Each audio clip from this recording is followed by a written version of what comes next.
Hello, everyone, and welcome to the Cinematic Schematic, the official podcast of the Cinematropolis.com, your home to thoughtful conversations on film. I'm your host, Caleb Masters, and today we are reviewing a movie from one of the most iconic filmmakers of all time, The Godfather, Part 1, 2, 3, Apocalypse Now, and its multiple cuts, and of course, the most iconic of them all, Jack starring Robin Williams. He's an important building block to the history of cinema. That's right, today we're reviewing Francis Ford Coppola's Megalopolis. Not as impressive as Jack, but we'll get into it. We're going to start with an icebreaker question, as we always do, before jumping into a spoiler-free review where we'll provide a verdict on the film, and then we'll conclude the show by going into an in-depth spoiler discussion. Joining me today, as always, he's my co-host, an award-winning Oklahoma filmmaker, and he too would like to sell all of his wineries for his next movie. Yes, all 0 of them. Laron Chapman, welcome to the show. Thank you for having me. Yes, I'm excited and baffled to talk about this movie. Just can't wait to hear, pick your guys' brains about it, because I've been picking mine. We saw this thing a week ago, and I still don't know. I don't know. Yeah. If anything, I'm less confident than I was a week ago. That's me too, obviously. Yeah. Ladies and gentlemen, you can also hear the next voice. Some could argue the most important voice at the table here today. Oh. She's a writer here in the Oklahoma City area who's written for a number of publications, including doing really cool Edith Head exhibit coverage recently. Alexandra Bohannon, Hello. welcome back. Hi, welcome to me. I'm glad to be here. Thank you so much, Caleb. Yes. It's always a good time talking about something, being in a safe space with friends to be baffled collectively together, and also a shared movie watching experience. 100%. That's always a gem. I felt like when we saw this, so listeners, just full discretion, we saw this at an early screener that was also like doubled as a fan screening of Megalopolis. So we're recording this on Monday night, a week ago. Yes. And it felt like everyone I know from Oklahoma film internet was at the screening. Yes, yeah. It was wild. It was insane. It's weird. I guess it didn't screen for critics because I went back and listened to so many different, I want to get other people's opinions on this, and saw so many different film critics that it didn't screen for us. So we all collectively saw this around the nation in IMAXs. We all saw that crazy interview before and everything. Oh. So we all were having the same experience with this niche group of people around the world for that one day. With the exception who saw it at film festivals earlier. Yes. Yeah. But yes, it did not have a huge number of early advanced screenings of any kind, film festival or otherwise. So there's something nice to be said about that. Alexandra Bohannon, you have another soundtrack in the works for this one, I imagine, right? Yeah, of course. You don't remember the magnificent soundtrack? Oh, yeah. The soundtrack that whenever we were waiting for the first interview to happen, the feed kept cutting in and out. And so it would just cut from like clanging gongs and then it would just abruptly stop and then it would still play at that same timbre and fever pitch like 2 seconds later. It's very jarring. It was just choices. Yes. So in terms of the live watching experience, thank you for re-traumatizing me, because we got there 30 minutes early, thinking that, because that's usually what you do for these advanced screens. You get there early, you get seated, you make sure you're ready to roll. Yeah. And they had this, they had the big graphic on the screen, Megalopolis, IMAX, yeah. The symphony play. But normally it's nothing. It's just the same normal music theater music. In this one, they had not lengthy clips, but they had probably 45-second clips from the soundtrack in no particular order that were blaring through the speakers that would then again reset. So it was very jarring. Having a normal conversation with someone before the movie was... Because we were shouting at each other, and the volume would go down. I'm like, oh, I'm sorry, let me whisper. And then it goes back up again. Yes. It was an experience on it of itself. It was Absolutely. bonkers. Not to mention the Q&A, which I'm sure we'll talk about later in the show. Either way, Alexandra Bohannon, Laron Chapman, I'm thrilled to be talking about this. I have to say, to that point, though, this movie tanked so hard at the box office. We'll talk about that more later, too. It tanked so unbelievably hard. But I do feel like for cinephiles, fans of film history, Francis Ford Coppola making a new movie is an event movie. It is, in some ways, as big as an Avengers movie for a very hyper-specific an increasingly shrinking demographic of people. Yes. So, and I think a lot of you are probably listening to this episode right now, even though I know there's only dozens of us out there anymore. A Francis Ford Coppola movie is a big deal. Yes. So the fact that we got to share it together, to your point, Alex, was kind of amazing, frankly. Yeah, I mean, it's one of those things that you take it for granted. I mean, before the show, we were all talking in the kitchen about the death of the cinema going experience, and that, you know, nobody's waiting in lines that circle the mall to see Harry Potter 7 anymore. And that kind of moment in time, things that we experienced, like even last summer with Barbie and Oppenheimer, just like that's going to be on the decline, unfortunately. So when we can get these little tasty moments, let's just savor them. Savor them. I will take the film going experience of watching Megalopolis to my grave, I swear. Yeah, that was required, seeing it in public with people and then having like a 30-minute pre-podcast after. Yes. Like, Well, yeah, where we imagine were all just collectively like, what did we just watch? happened? Yeah, exactly. This is the Mandela effect. In 10 years, of like, did that even happen? Did that really happen? That happened. Well, listeners, there's a little sneak peek at our review of the podcast. So much to unpack with Megalopolis. But before we unpack it, we've been away from on a hiatus lately. If you've missed the show, or if you enjoy this conversation we have today, please make sure to leave us a rating and review on your preferred podcast app.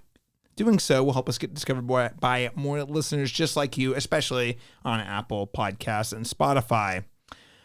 So before we jump into the in-depth link, whatever kind of review it is, who knows? This could go any direction at any point in time, much like the movie.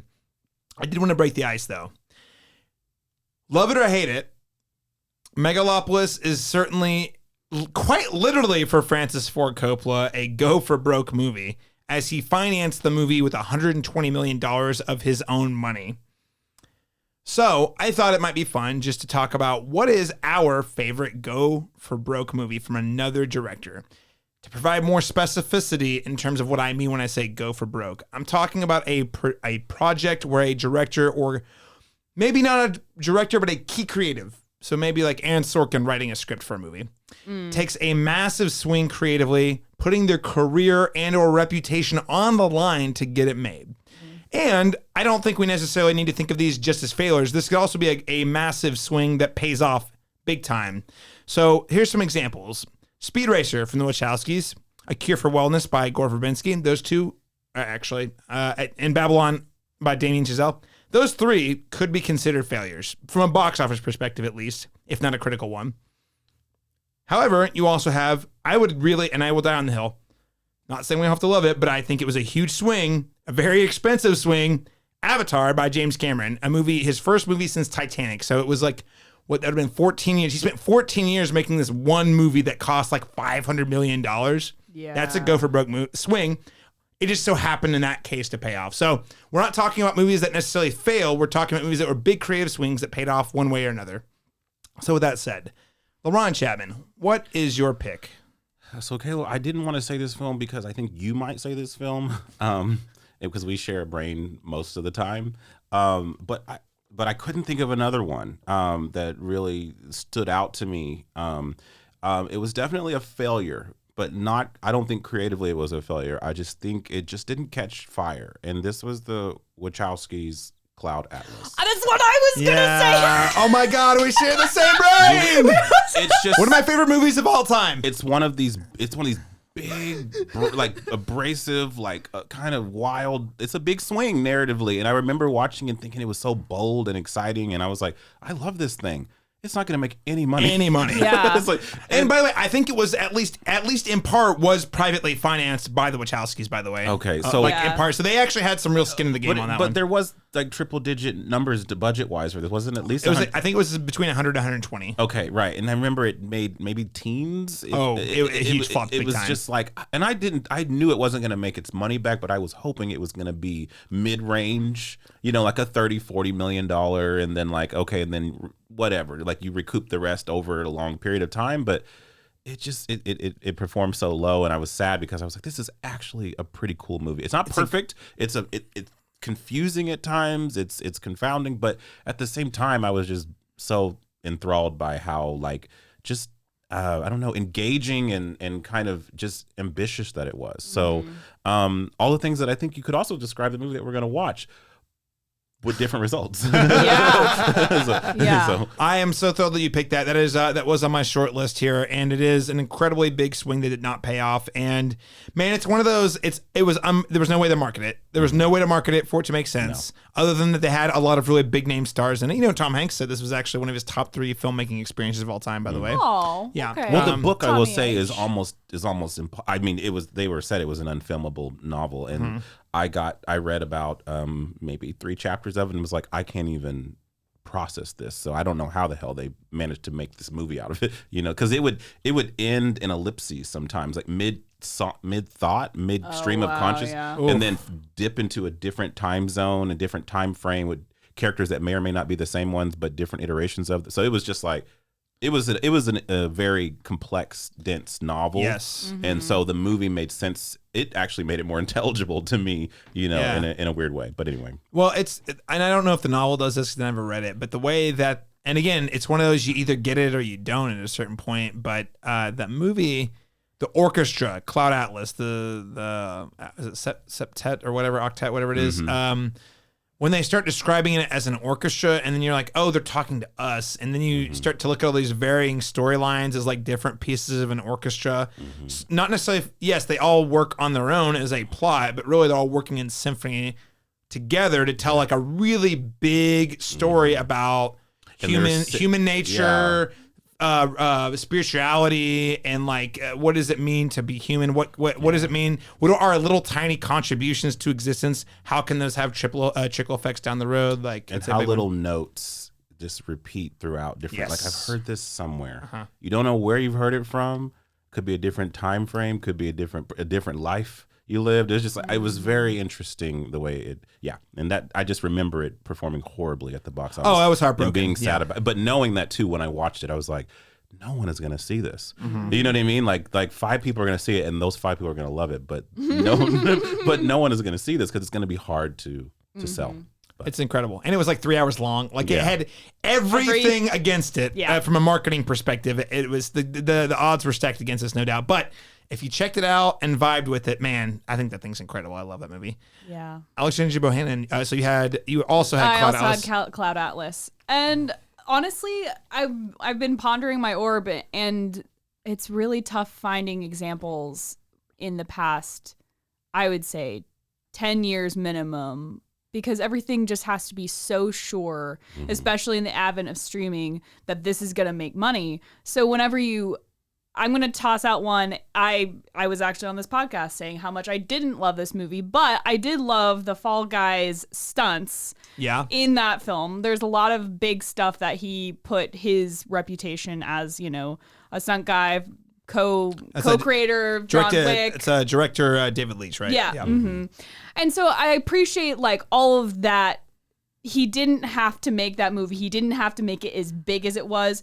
I didn't like love it, and it's not going to live on my shelf, but it's something about the fact that he did swing. And then, it was a pretty chunky flop at the box office. Not maybe like what we're about to talk about, but it was despite it not making very much, and this is not meaning it's a success. It was still the 10th highest grossing movie at the U.S. domestic box office. But that's not necessarily a yay for the movie. That's actually a sad projection.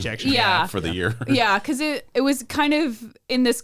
It's interesting because last year we had Barbie Oppenheimer summer, and then this year's summer was kind of Inside Out 2. That was because the first Inside Out 2 and I mean, no, for real though, when we were going over the numbers last week, it was like a $300 million difference between the number 3, which was Despicable Me 4, and Deadpool and Wolverine. Huge difference. So I would say the Fall Guy, because of the choices he made, because that he didn't have to tell this story, and he didn't have to do the stunt choices that he had to do. And then, there were some things that I'm sure he had to like make it more palatable. It wasn't fully like a Cloud Atlas, right? Because he still had to make some concessions, I think, to get more eyeballs. And it seemed like it was the kind of film that was going to do well. You know, the marketing was great for it. It felt built for success. I was like 10 years ago, I feel like it would have been a hit. It would have killed 100% 10 years ago. I think it's a great pick. People should go watch The Fall Guy. Not perfect, a little bloated, especially some big problems in between Act 2 and 3, but I do think what the movie is getting at is a lot of fun. And I think ultimately, for me personally, the fun outweighed the cons in that scenario. Yeah, definitely. Even though it was more like I wanted it to be a 4.5-star movie, it was more like a 3.5-star movie. Yes. Okay, so I have a couple here, but I'm just going to say, I want to acknowledge, guys, have you forgotten the movie that was going to upend the future of the DC universe and change the status of power forever? I have.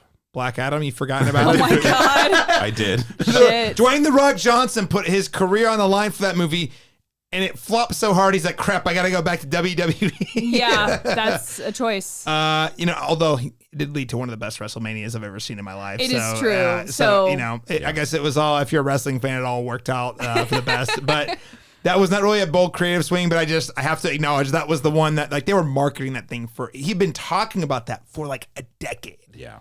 And I remember they had a big little like teaser that ran on Times Square a full year plus before the movie came out. And it's like, so clearly The Rock really thought he thought this was going to be the one. This is the next phase. And then when all the craziness at DC was happening, I really think he's like, this is my chance.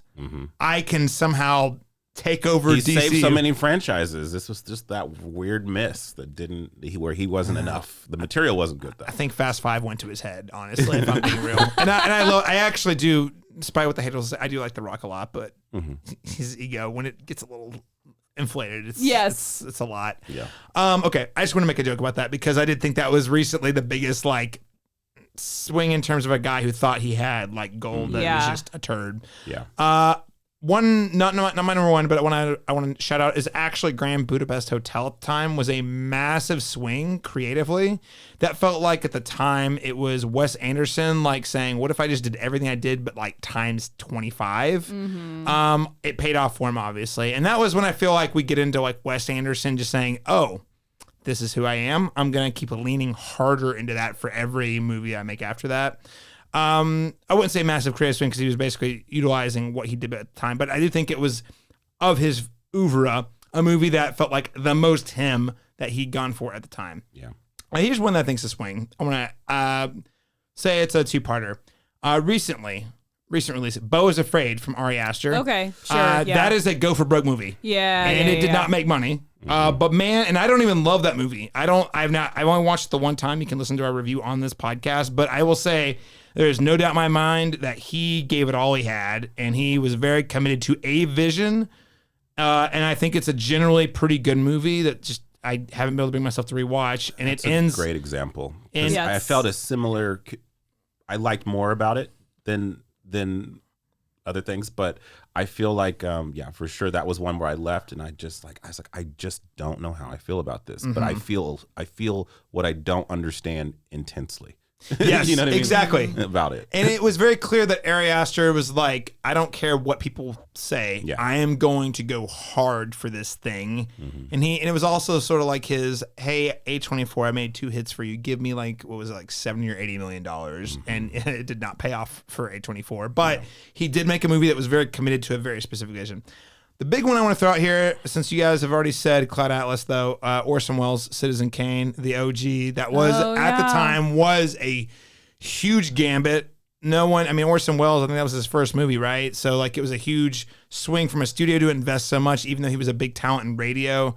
And then for him to come in and deliver like so many innovations in the way movies are made, edited, shot, all in one, pretty incredible, in my opinion. I know that's like the lamest answer ever, Citizen Kane. Yeah, no, it's good. I mean, I think to me, it's easier to remember, like, oh, you remember whenever they tried to launch a Universal's Monster franchise with Tom Cruise? That was my backup. That's the thing you go to the ones where you're like, oh, they swung and then, they just ruined their lives over this, So it's good having positive examples. Yeah, it does work out every once in a while. Yeah. And I'm not going to sit here and say, I know I said James Cameron's Avatar. I'm not going to sit here and tell you that's a great movie. But it's a lucrative movie. It is a lucrative movie, and he did cash in a lot of his career. What's the word? His value as a director. He put it all on the line for that movie. It's a good thing it paid off. I would say. I would even say that. I mean, as successful as it was, like Barbie was a big swing. Yeah, I was thinking about that. It was not something that had really been done the way it's been done. And I would actually say that one's less on Greta Gerwig, though. I would say it's more on Margot Robbie. Yeah, because they really pushed it. They were like, no one wants to buy this movie, and they spearheaded that thing all the way to Oscar contention. It's incredible. Yeah. So, and it became like one of the highest grossing movies of all time because people listened to them eventually when they wouldn't take no for an answer. I'm never gonna forget the interview where Margot Robbie said, "Oh shucks, who was it? Charles Roven over at Warner Brothers called her and said, who was a producer on Oppenheimer, and said, you got to move your movie." And she's like, "No, I'm not going to move the date. This is when we're going to release the movie." And it's a game of chicken. You're like, are you afraid you're not going to perform as well? Yeah, next if to Barbie's going to beat your little nuclear bomb movie, and you know what? Look who's laughing now. Exactly. Yeah. So, I mean, both of them are laughing because they both made a lot of money. They made, yeah. But I mean, but a loss is a loss. It's a huge. But going back to your point, though, she put a lot of cred on the line to make that movie, and then also like it paid off big. Up against Christopher Nolan, one of the biggest working directors of today, is like, no, we're going to release the same weekend. So that's a good call out. Yeah. Listeners, what is your favorite go for broke movie from another creative? Could be a writer, director. Let us know by sending us an email at thecinematropolis.com or hitting us up on social media at facebook.com/thecinematropolis or on Instagram at thecinematrop. With that said, let's go ahead and get into our review of the long-awaited, longer than I've been alive, awaited Megalopolis. One filmmaker has always been ahead of his time. Time, stop!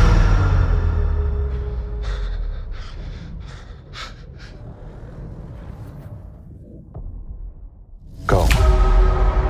Now, from visionary writer and director Francis Ford Coppola, comes an event nothing can prepare you for. Imagine today's society as a branch of civilization about to reach a dead end. Is this way we're living the only one that's available to us? According to IMDb, Megalopolis is described as the city of New Rome is the main conflict between Caesar Catalina, a brilliant artist in favor of a utopian future, and the greedy mayor Franklin Cicero. Between them is Julius Cicero, her loyalty divided between her father and her beloved. Okay, I'm just going to note here. I pulled this from IMDb. I feel like this was a synopsis based on the draft from like 25 years ago. Yeah. Because that's definitely not the conflict of the movie. Yes. That's a story in the movie. It is true. It is one of the stories. Yeah, I'm reading it again. I'm like, all right. As I'm reading, I'm like, wait, that's technically kind of sort of true, but not really encapsulating Megalopolis. Okay. So real quick, some history trivia for you here about this movie. Coppola found inspiration for Megalopolis from Fritz Lang's Metropolis, made in 1927, of course, and then William Cameron Menzies' Things to Come, 1936. When he finished making Apocalypse Now in the, 79, 80? Okay. Megalopolis has been in proper development since at least 1983, when Coppola was on the record to dedicating the year to writing the script, resulting in over 400 pages of notes in the first 2 months alone. At one point, this movie was on American Zoetrope's docket to begin filming in 1991 before being pushed by Bram Stoker's Dracula, Jack and the Rainmaker. You know, Bram Stoker's Dracula, recent film. In 2001, he held table reads. Francis Ford Coppola held table reads in the production office in Park Slope, Brooklyn.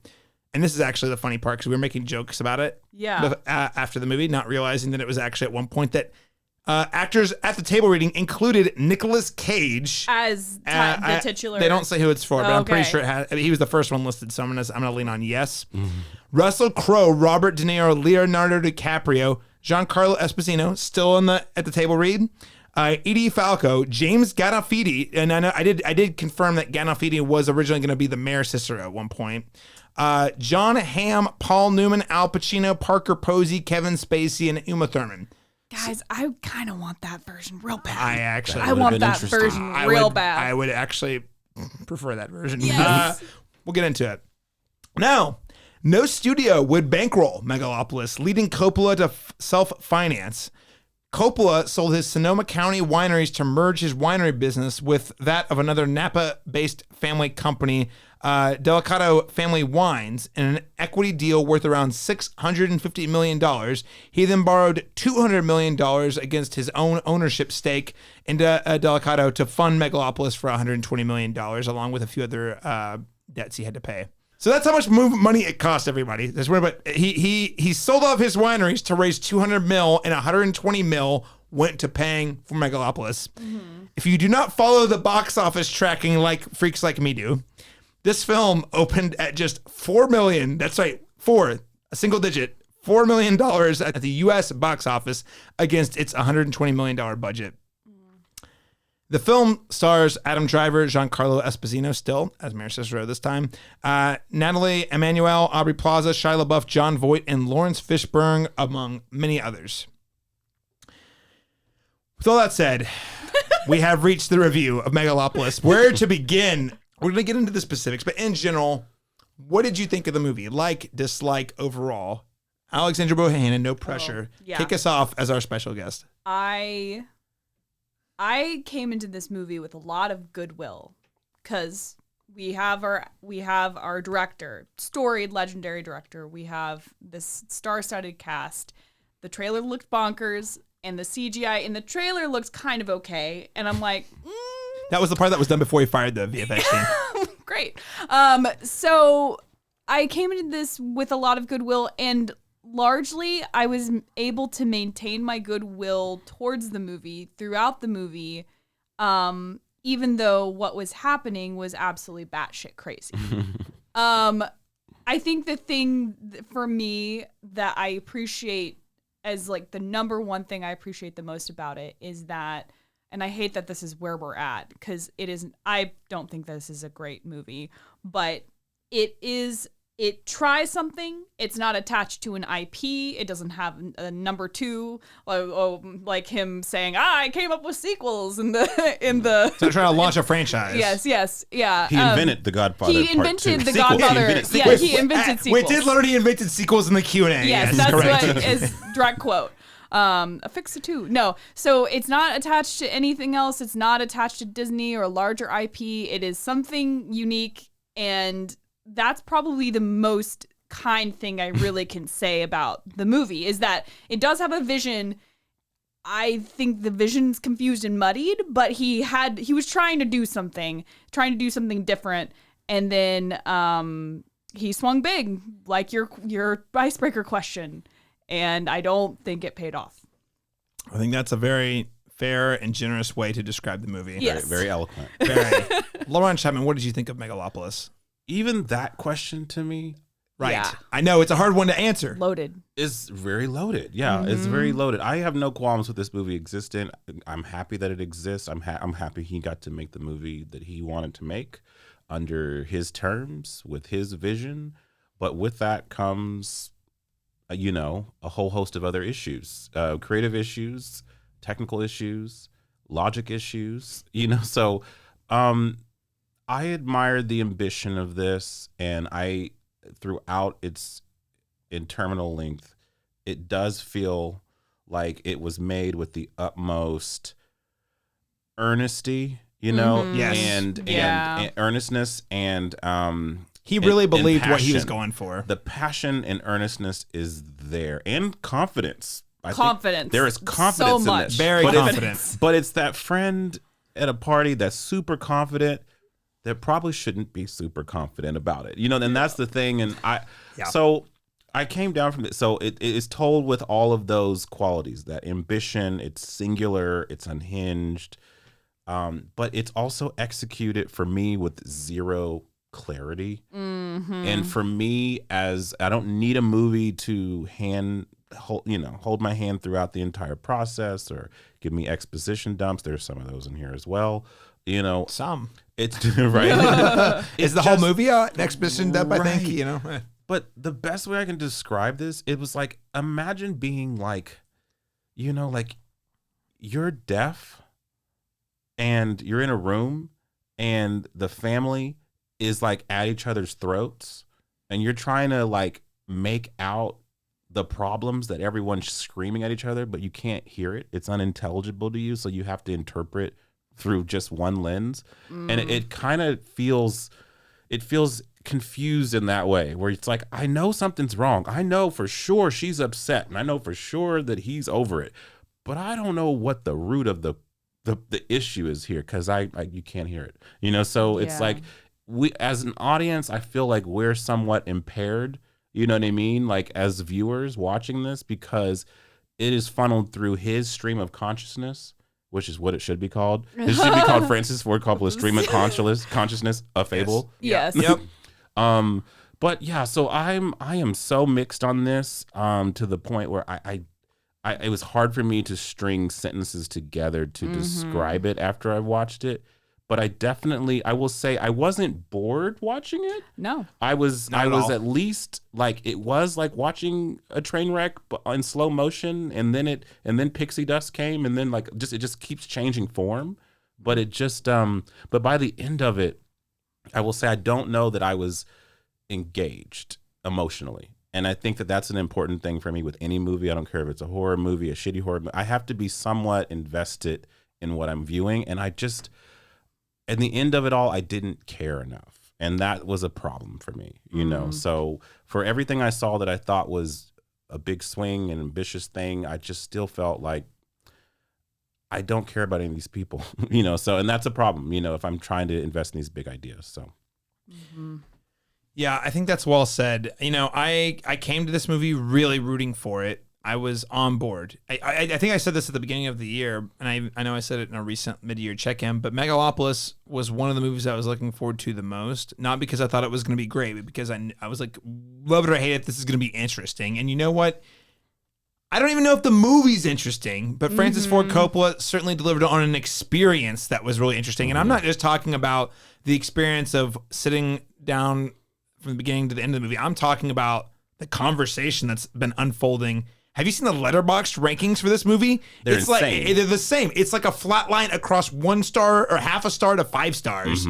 People are all over the place. And some people that I respect are saying things I'm like, are you insane? Yeah. But then they're probably talking about people like me, who are like saying who did not enjoy the film very much. Who are like, are you insane? Yeah. Do you not understand the genius? And I feel like what makes this compelling is almost everyone's reading are kind of valid in a way. If the movie made you feel that way, you're allowed to feel that way. I felt like angry old man was shouting really loudly at the cloud. Yes. When no one was around to listen because everyone had already left the party. And we just sat and shot that for 2 hours with a lot of flashy visual effects because It's like, but, yeah. And here's the thing. I love Francis Ford Coppola. The Godfather Part 1, 2, 3, even the third movie that people knock. I think it's a great movie. Like, I really do. Apocalypse Now is, like, iconic. And even the freaking Jack movie that I like to make fun of is not good, but, like, it has a fun Robin Williams performance in it. Like, and it has ideas. Going back to what Alex was saying, this movie has ideas, which is a huge benefit to the film. It's just unfortunate that, like, none of these ideas had any real meaningful shape. It just was like long, and monologues is a very generous way to describe it. It's like rants on rants on rants on rants that don't feel like they're consistent with the characters that they're coming from. It's just a giant, I like to call it an idea salad. There's word salads where you're like, oh, you're just saying stuff. Yeah. And to try to sound smart. This feels like an idea salad where he's clearly got a lot on his mind, but he doesn't know how to articulate it in any sort of meaningful way. And what that results in is just all sorts of stuff, good, bad, ugly, funny, all of it being like vomited onto the screen. And it is an incredible experience to watch with a group of like crazy diehard fans. Yeah. I do not think a good movie this makes. It is very bad. I think it's kind of a disaster. I don't know who this movie is for other than Francis Ford Coppola and maybe That's the point. His most devout fans. And you know what? Yeah, exactly. He's the one who put $120 million of his own money onto it, so he can make whatever the hell he wants. Yeah. And I applaud him for living his life in that way to a certain extent. That said, who was it but Christopher Nolan, who definitely stole this from some other philosopher? You either die a hero, live long enough to see yourself become the villain. We're going to get into it in spoilers, but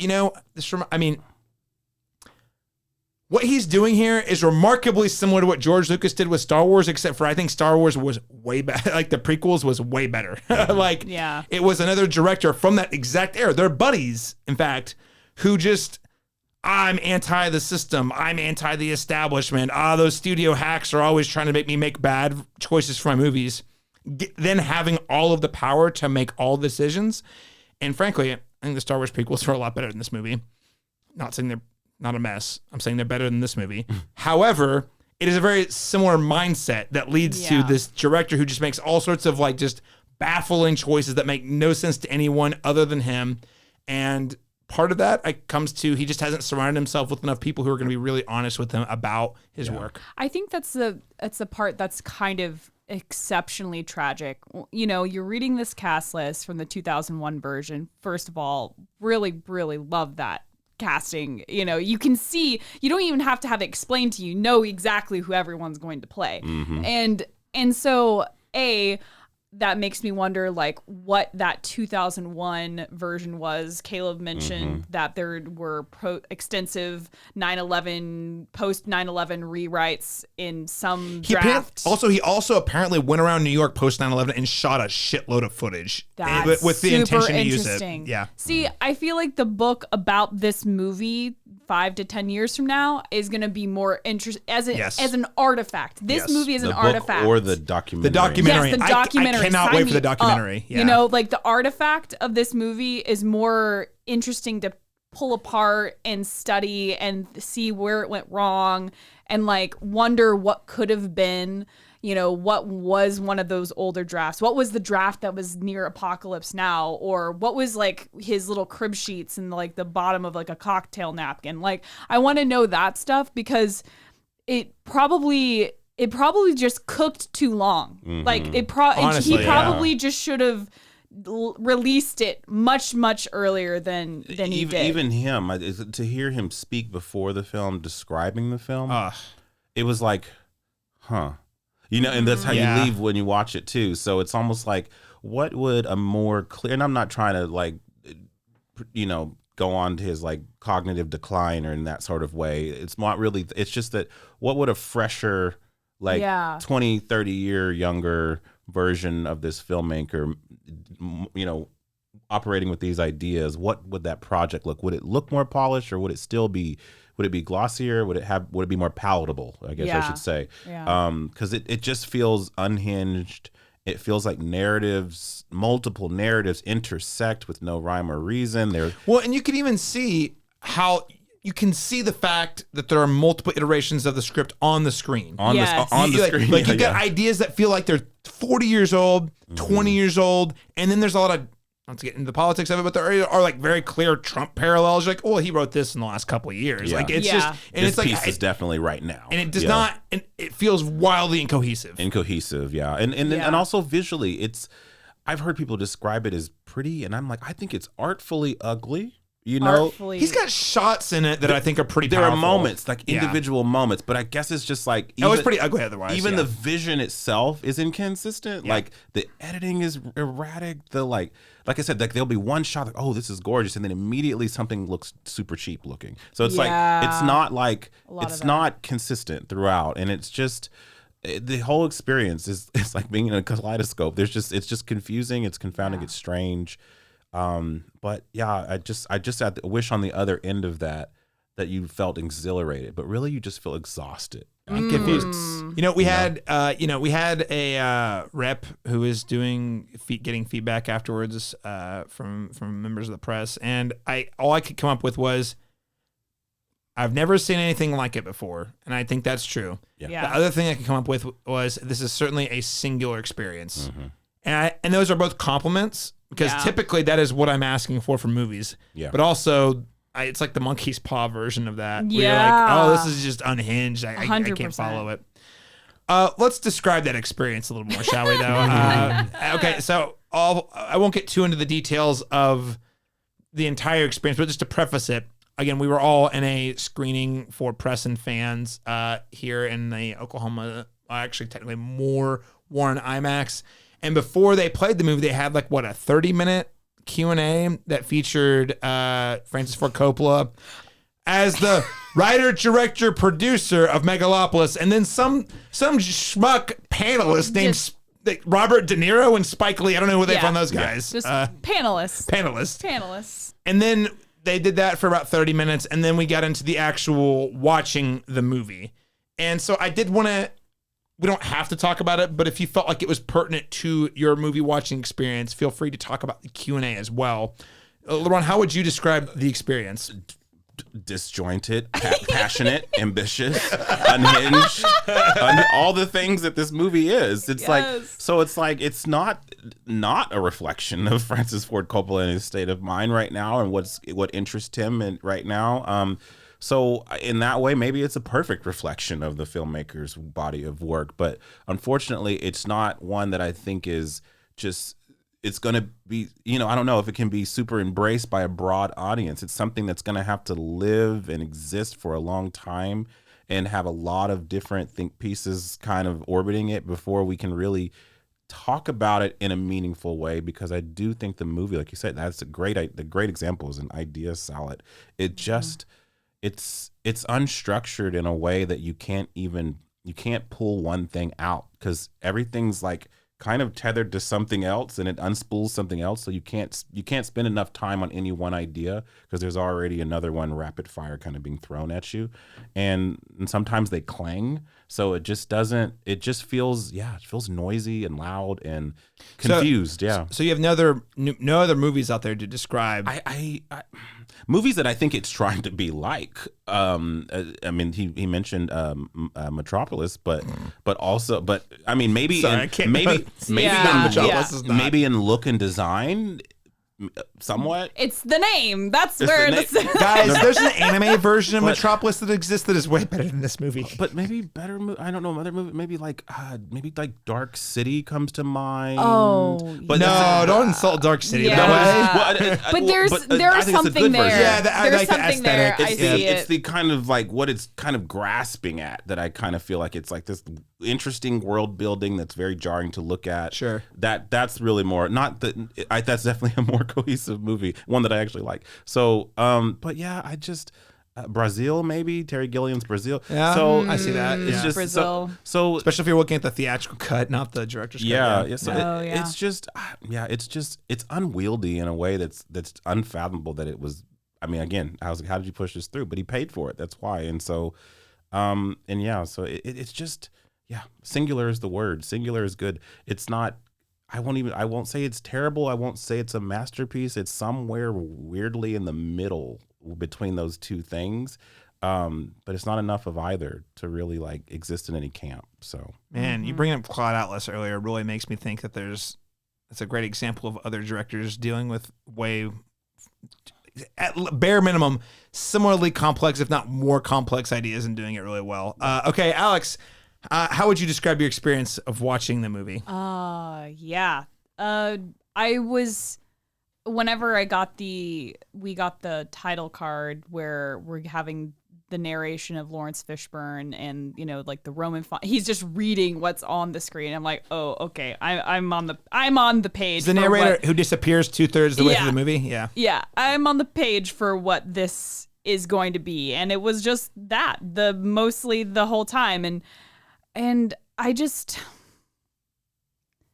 it had so many ideas, but almost none of them were executed successfully, which is a shame, because he's definitely trying to say something and he believes strongly that he's saying it.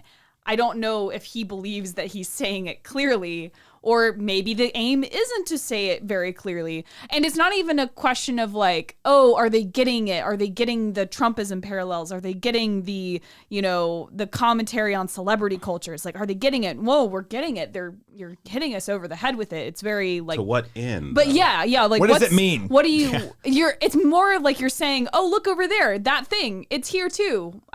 Without much like give or take in terms of like, okay, so there's no analysis. Yeah, it's just a serving of it. Yeah. It's more of maybe that's why it's so difficult to analyze, because it's referential, but it's not analyzing any of these things of our culture. It's almost like weirdly like to bring up South Park, member bearing like these cultural movements without adding any insight or analysis on their own. There's Besides like the obvious stuff like Trump bad, like that's like.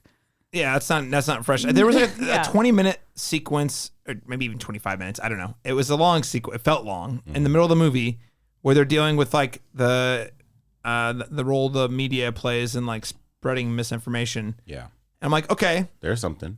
That's something. That's happening. And the way you did it was very larger than life and big. Okay, so what is this doing to contribute to any of the characters? What do you have to say about that? And what is it doing? And what does it mean? Because it feels like he like stops and says, "This is the whole thing. Here's a big sequence about this thing." Yeah. Only for that thing and the outcomes in no way to impact the journey the characters are on in any meaningful way whatsoever. It's like this movie is very loudly about everything and nothing at the same time. It's just In a way, I have this parallel in my head to, if you're thinking of, okay, go with me. If you're thinking of the Bible as a literary text, not necessarily as a religious text, so we're framing that this is a literary text for this discussion, then it more or less feels like kind of like the anecdotes that it's like, oh, the disciples would hang out with Jesus and today he did this and so did this. And it feels, and I think that's where he gets into the fable part of it. And like that, these biblical stories, the parables, they're fables, like they try and have like a moral message, or they're trying to tell you something, but they are also just kind of like, this person's, bebopping around and then this thing happens to him, because it's not necessarily written as like a cohesive, like linear, Western 3-act structure from start to end. So and when I'm saying all of this is like, I have to be very generous, because it's like, do I think that he did this, well, the fable part intentionally, but like kind of really thinking through all of it, I can't really tell, because it feels so messy. Like I feel like if he leans into it, yeah, more. Well, we'll talk about in the spoilers what we think he might be getting at, but like it is not obvious, clear. Other than it's kind of funny. I think it was either earlier this year, at the end of last year, everyone was making fun of on the internet the guys the men who think about the fall of Rome, and it's like, okay, is that kind of is what the movie feels like.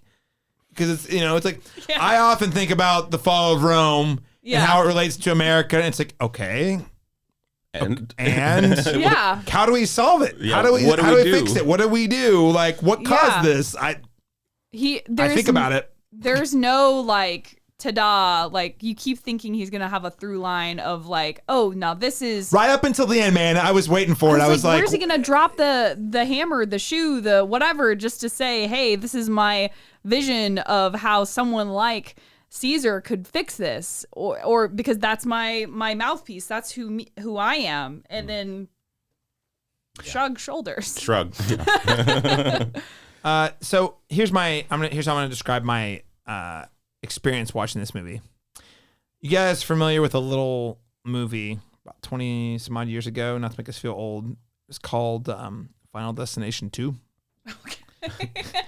Vaguely. Okay. It's just lived in my brain rent free every time I'm on the highway. Every time I'm on the highway. You know what makes that one so interesting is you've already seen Final Destination 1, so when you see this death sequence, it's going to end in the most horrific way possible. Yeah. Okay. That is how I experienced this movie. But it's also like simultaneously, even though that is true, it's going to end horrifically for everyone except for maybe one person. You like can't look away, and you in fact kind of lean in. That was my experience watching Megalopolis.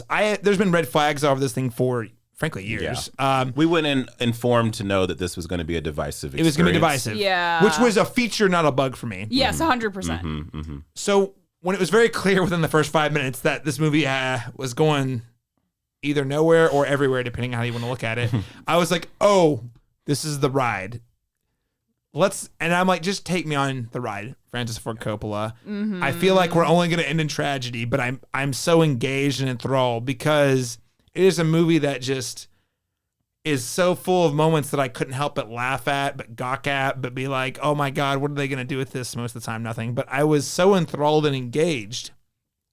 simultaneously, everything we've said is true. I think this thing's a total misfire disaster.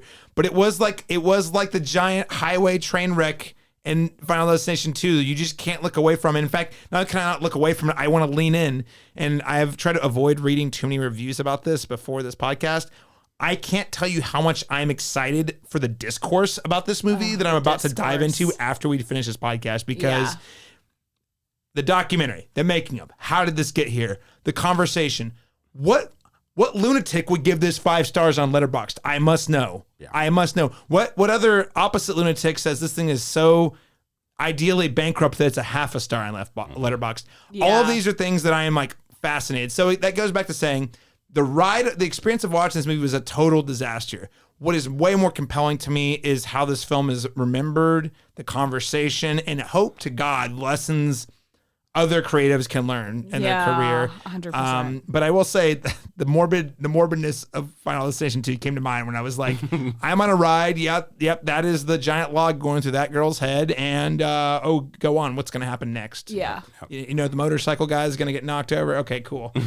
Whenever you before we started recording, you mentioned that Rian Johnson said that it was a masterpiece. Yes, one of my favorite. Thank you for bringing that up. Someone we respect. One of my favorite working directors right now. I respect his opinion like crazy. Is saying this movie's a masterpiece. I'm like, what did you watch? And it's so interesting because Rian Johnson he created one of the most divisive tentpole movies of the past decade. And that I think if we, well, maybe not so much Letterboxd, but if we were like on Rotten Tomatoes, we would have that 1 star, 0.5 star to 5 star chasm. Specifically the fan review section. Yeah, the fan review section. Like, because and to me, that's really interesting. It is the response of other prominent creatives who did a big swing. Yeah, they've done a big swing, and it's interesting to see like where different creatives land on it, because that gives me insight into their brain. Right. Mm-hmm. My life goal is to at some point have a beer with Rian Johnson, because I just want to listen to him. I want to pick his brain, listen to him talk. And now I've added to the list things to ask about. Megalopolis. What did you think? Because here's the thing: if you watch this and you're like, I get it, then I want to know. I need to be where you're at. Yes. I want to be in this camp. But we need to read. Caleb can source us all of the reviews by other directors, and just see where what the mood in the room is, because maybe it's a director's thing. Maybe they got. But Laron's made a movie. He's made a few movies. Yes. Tell us what's going on. It's like, man, I haven't been allowed to make the big swings I want to make. That's true. So maybe it's like a big swing club. What does Jordan Peele think of this movie? I must know. Yeah. That's what I'm saying. That's what's compelling is what do other, all of it. What do these other people think? And you're right. I'm like, oh, you thought this was a masterpiece? Please, for the love of God, tell me why. I want to be where you're at. Yeah. So that's really, again, I don't think that's a good movie, but man, it is an experience that we don't get very often. That I'm really looking forward to just learning what other people think. Hopefully, what other people I respect at least. I'm not sure about everybody, but So yeah, the experience has been wild. So okay, we have a lot more to talk about in spoilers, but I did want to note, and I think we can say this without spoiling the movie. There is one sequence that involves, if you go to there's 2 different ways to watch this movie, and one of them is not available in every city or at every showing, but there's an enhanced experience version you can go see. And it's especially in the IMAX theaters, which by the time you're listening to this, Joker's already taken over the IMAXs, so you probably won't have a chance to see it in the IMAX. But it has one sequence involving an interactive performance in the theater. So as in there are actors and actors in the theater who do something. I won't say what it is, but they do a thing in front of the audience, engaging with what is on the screen. You two are familiar with what I'm talking about? Yes. Okay. What did you think about this experiment? I'll start with you, Laron. Like the movie, I was confused. I was like, what is happening? Are we having a technical issue with these screen? There's no build up to it. It just kind of happens, and you're like, are they fixing something that's broken? But then I didn't know until after that was an intentional thing. And so in hindsight, if I'm thinking about it, maybe it would have been interesting, but I still feel like I don't know if it added anything to to the film, you know. So, but I did feel very in the moment, felt very confused because there were a whole host of things happening with that particular theater before we even started. But there were a lot of technical difficulties that night. So it felt like this was just one more thing. But then to hear later that how many people around the nation are doing this in these theaters, like for how long, and what can't be cheap. I'll tell you that. What poor usher is having to go in here and do the thing, like at that particular moment, and how do you time that? I have a lot of questions about logistics when it comes to that one. 100%. Alex, what did you think? Yeah, I mean, I just remember seeing the faces of people in front of us turn behind us, like in a "Are you seeing what I'm seeing?" kind of dumbfounded moment. And yeah, because honestly, I didn't think it was.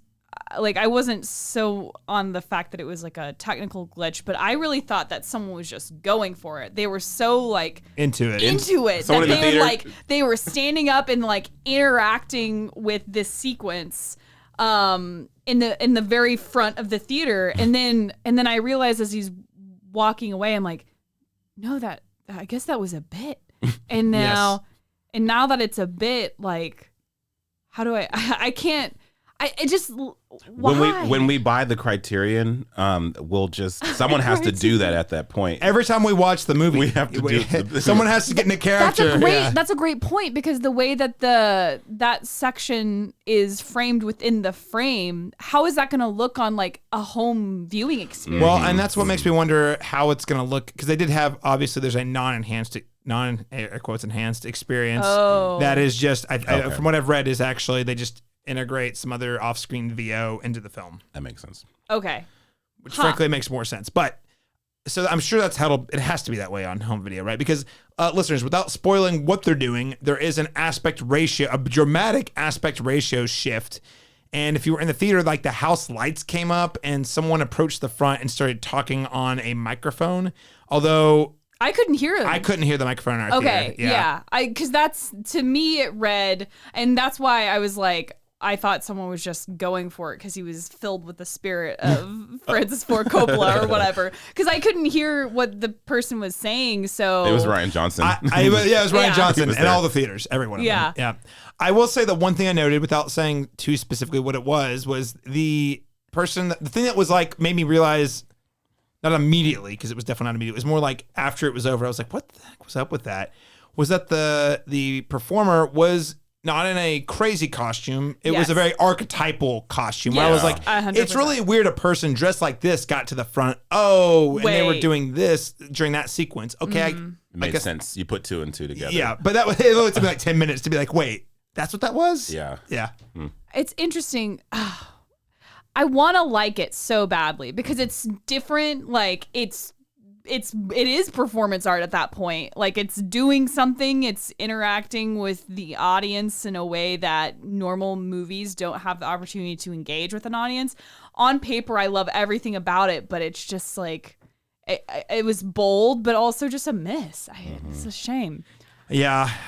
Again, that's the thing. It's like, that's an interesting idea, but and again, Laron brings the logistics of having to do that at even like, say there's only like, even if it's 50 screenings a day, that's 50 screenings a day across the country that you're like, have it like, if you're thinking you about gotta time the trailer. I'm just thinking, because I'm very A-type, so I'm like, how did you construct this? Did you pay the actor to show up during this very specific moment? Yeah, it's just crazy thinking about how that works. And again, Francis Ford Coppola is paying for all of this, so again, he's obviously very committed to it happening. Interesting.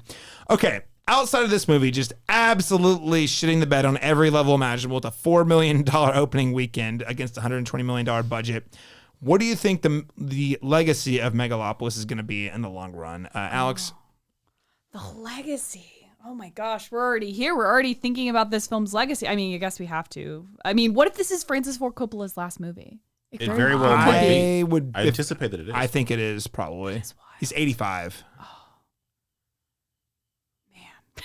Not to be dour. I don't want to be. No. I hope he makes more. I hope he does. He makes many more. But the rate, the pace, yeah. Maggie Smith. Yeah, I know. Yeah. R.I.P. I'm just saying. Yeah. Mm-hmm. I think the legacy of this film is it was an artistic endeavor made by someone who should have made it decades ago. Yeah, I think. So it's like it's almost like a movie that probably would have been better made decades ago. Yeah. The director just pursued it until it finally got made, even at the cost of the movie itself. Yeah, it's just, it almost goes into like, you know, you always hear these stories about like what is obsession and how like not saying that, you know, it went this far for him, but like how obsession can like ruin your life. It makes one wonder. I don't know. To me, I think it should be an encouragement to like creatives that you should make that project you've been procrastinating on now and like get it out there and then keep iterating. I think that there's a point where you got to give birth to it and you got to get on to the next thing. Also, get feedback from your Get other peers. feedback. Yeah. Oh my gosh. Get table reads and no one tell you anything. And and get feedback from people you really trust who you know are telling you the truth and they only want you to be the best you. Yeah. Laron, how about you? What are your thoughts on this? I'm going to go a slightly optimistic route here because when Apocalypse Now released, it was met with similar divisiveness and it was very much not universally beloved, you know, and it enriched over time. I'm not saying this movie will ever reach that peak because even now, having seen Apocalypse Now, like way after it released, I can kind of, you know, I at least knew enough about it going into it when I finally watched it in film school to actually appreciate what it was in the moment. Which version did you watch? Which one of the 4 versions did you see? It was Sunrise, so let's see. I can't remember. It's probably a director's cut of some form. Some form. The final cut. The final cut. I think that this movie may enrich over time, and you know, after we've kind of ingested it for it's gestated for a while. But I don't know if it'll ever be considered good. But I think at the very least, you know, it will be respected, you know, as time goes on, that didn't go where it wanted to go, but man, that guy had guts, didn't he? You know what I mean? Yeah. That kind of thing, you know, He stuck to his values. and it's worth seeing for like, you know what I mean? Like just the possibility, you know what I mean? Like if anything else, like, you know, aspire, like reach for the stars, you know, like, but it feels like, it's too hard to say in this particular moment what it would ever be because it is what it is right now. And it hasn't lived long enough in our culture and the zeitgeist for us to really, you know, honestly say where it would go. But I guess I'd say my hope for it is that, yes, that in the future it will be something that's respected, if not revered. You know? All right. I love the optimistic read. I'm going to go less optimistic, but I hope that there's a positive takeaway. My read on it right now, and it might change in a few years. So it's really, like you said, both of you said, it's so hard to like, oh, it's a week after it came out. What's the legacy going to be? Yeah. I will say it's noble that Coppola stayed true to his anti-establishment values in filmmaking right up until the very end of his career. And probably, I mean, again, God willing, he's with us under 25 years, but you know, likely the twilight years of his life. That's character. And that's very admirable, and especially creatively, to stay committed to something for so long should be applauded. The fact that he put his money where his mouth is should be admired. Like there's so few people who both have those convictions and actually reach a point with their success, whether career, financial success, where they can actually pull that off. And that's pretty impressive and pretty incredible. So those are the positives, and I hope that people can look at that and say, I want to have that kind of commitment to the things I believe in. I think that's positive.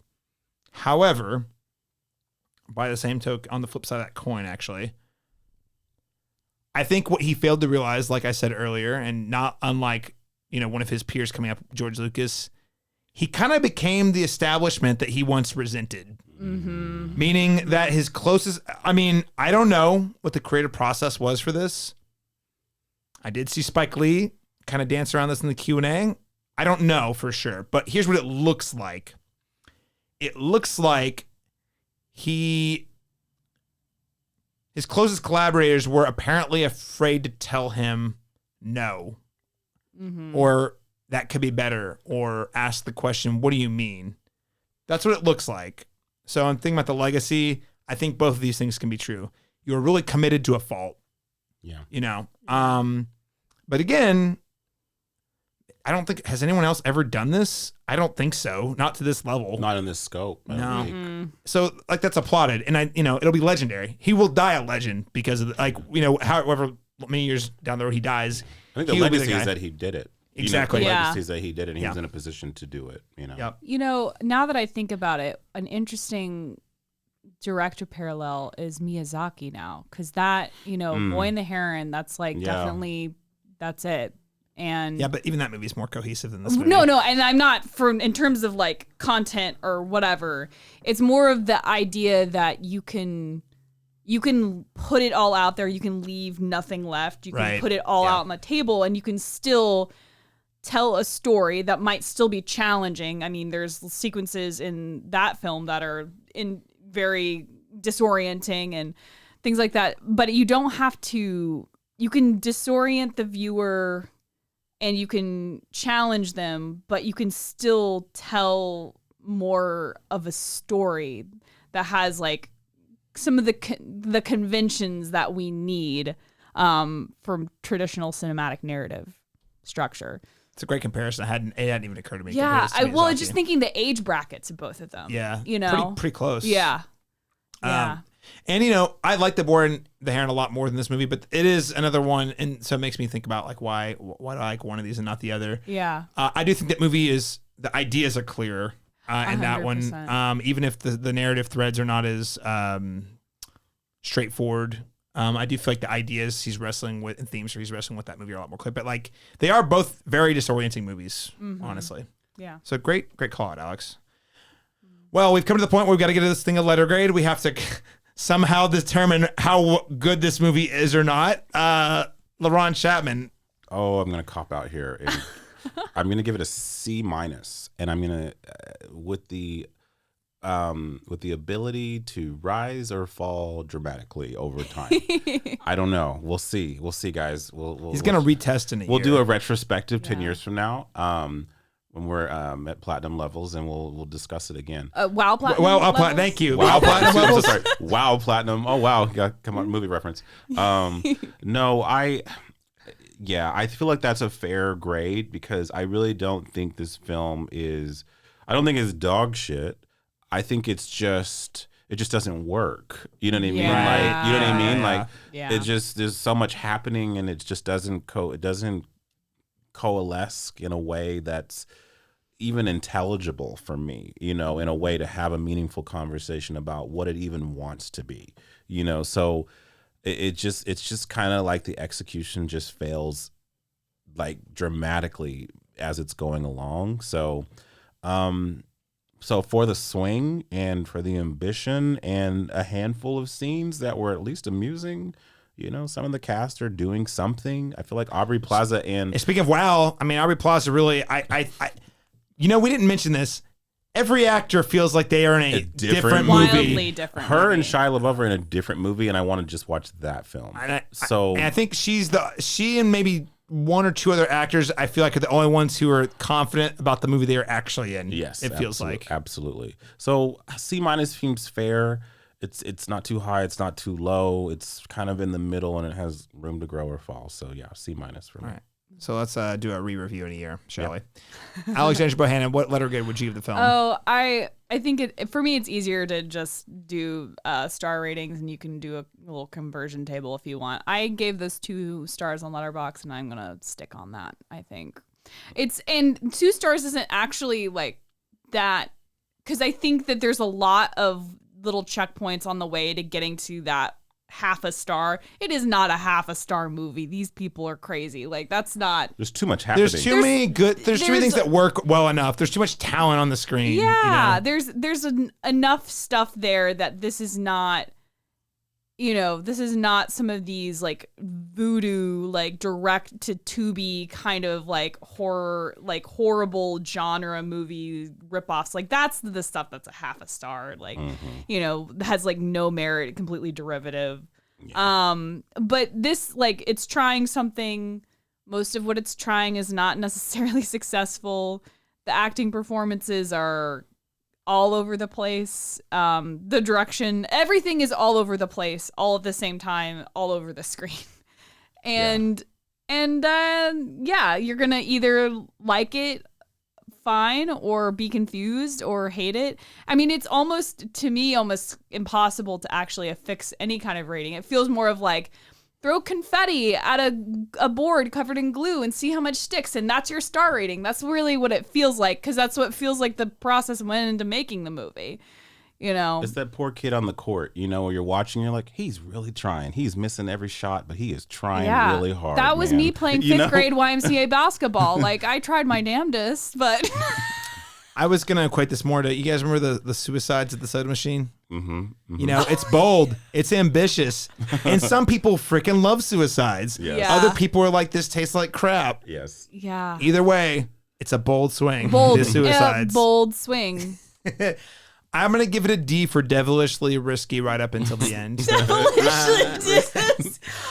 have to say, I don't think I've ever heard you give a D, at least on a pod that I've been on. I gave an F to something recently, right? He's given a couple, but Not very often. But it is a seldom. He's very fair. So yeah, it's a D because frankly, I think it should be an F, but I really, because I think it fails to communicate anything meaningfully for me personally. Mm-hmm. Despite there being a lot of very talented people doing a lot of very cool things. That said, the craft is good enough, and like I said, the bold swing, I gotta admire that. That's admirable. That's an admirable thing to where, you tried so hard. You put everything you had. You put everything you had. Yeah. His kids lost an hair. I mean, I know his kids are all well off, so not what was they. But that's a good chunk of their inheritance that his kids and grandkids aren't going to get because he wanted to make this movie. But no one was like, Dad, no. It deserves a merit for being as big as it is. I hope that you ask me again next week, and I'm actually like, this is an A, and I feel like it could happen. Take a lot of work, but it could happen because there's enough talent and ideas on the screen for that to be possible. Alternatively, if people don't think they can handle Megalopolis, or maybe they like Megalopolis and want to watch something else, what would you recommend, Alexandra Bohannon? Well, I'll just go back to my previous talking point of Boy and the Heron, swan song from a legendary director, and I think it executes on telling strange ideas more successfully and has something much more meaningful to say. I would also say pretty much anything by David Lynch gives me it's what I wanted all the performances to be. It's what I wanted it to. One thing I really wanted with this movie is I wanted it to be even weirder. Like, if we can't just like have a foot in both, like straddle the fence. It's like we should be going even stranger with everything that's happening if we're already here, and if things are already so incoherent, unintentionally seeming incoherent. Yeah. Like, whereas Lynch loves to flirt with incoherent performances and tonal differences in his work, but it's to tell a greater narrative and to help communicate his ideas. I would just lean more into that if you want, but just go watch David Lynch movies. That's what I'd say. Who doesn't love some David Lynch movies? Laron, Chapman, do you love David Lynch movies? Would you recommend those? I do, and weirdly, me and Ms. Bohannon, we share two films actually, because I actually had The Boy and the Heron as my pick for this too. Oh, nice. For the same reason, it's a great parent. I never considered that. Because it's a filmmaker at the end of his life, end of his career, reflecting on his career. Yeah. Reflecting on his work and reflecting on all the things. And like I said, we said this movie might be a perfect example of the summation of who Francis Ford Coppola is. Maybe not in a cohesive way, but it's all there for you to witness, or experience, So I agree with both of you that yes, it's a much more cohesive film, The Boy and the Heron. But it is similarly divisive for people who like Miyazaki. Yeah, right? I mean, yes, for sure. We have people who are like, this is his best film, and then there are people who are like, I'm not sure how I feel about it, because it is a disorienting experience. There's so much happening. There's a muchness to it, And I agree with that in Megalopolis.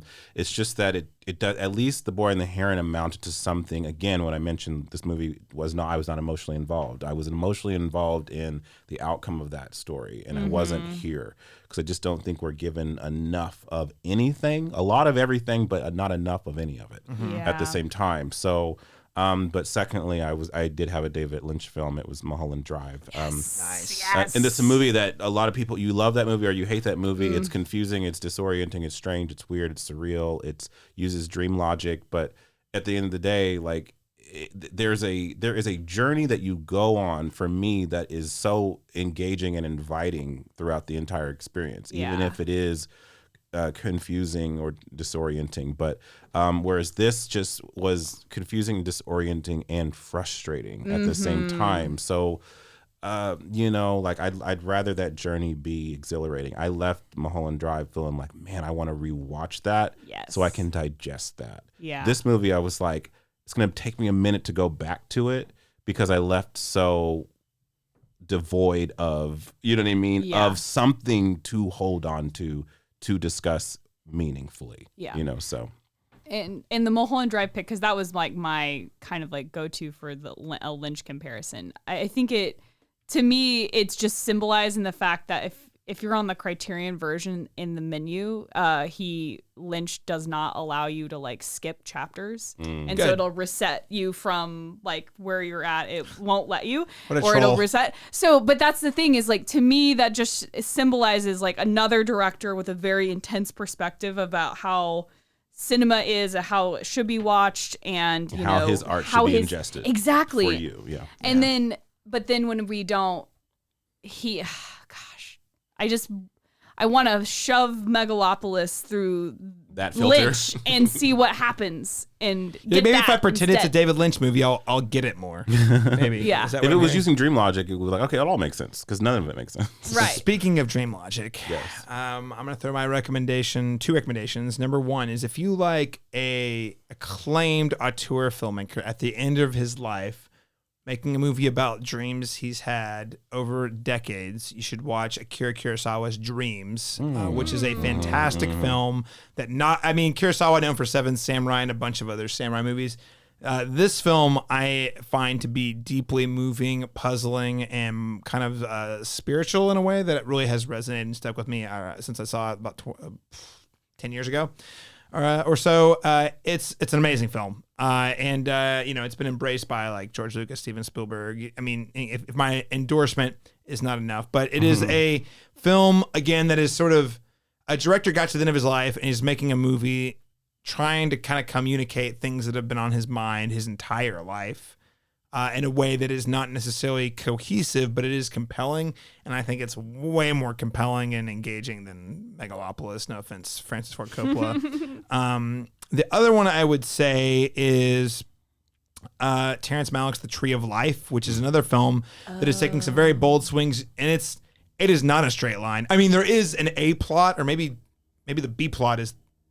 There is a very relatable human plot that There's is a thematic through line, and there are real humans who are experiencing some very real challenges. But that's actually more of the B plot to the A plot, or maybe more of one of the tools that Terrence Malick uses to kind of communicate these larger ideas about man's connection to God, man's role and the evolution of man, and how that sort of ties together with our relationship with our father figures, whether it be God or your literal on-earth fathers, doing all sorts of crazy stuff that on its own seems like it doesn't make any sense. And it kind of goes, some have argued that movie goes off the rails. I have personally found it to be one of the most deeply spiritual movies I've watched in my lifetime. So not going to work for everybody. No doubt, very divisive, but I would say that Terrence Malick's Tree of Life is probably another one I'd recommend.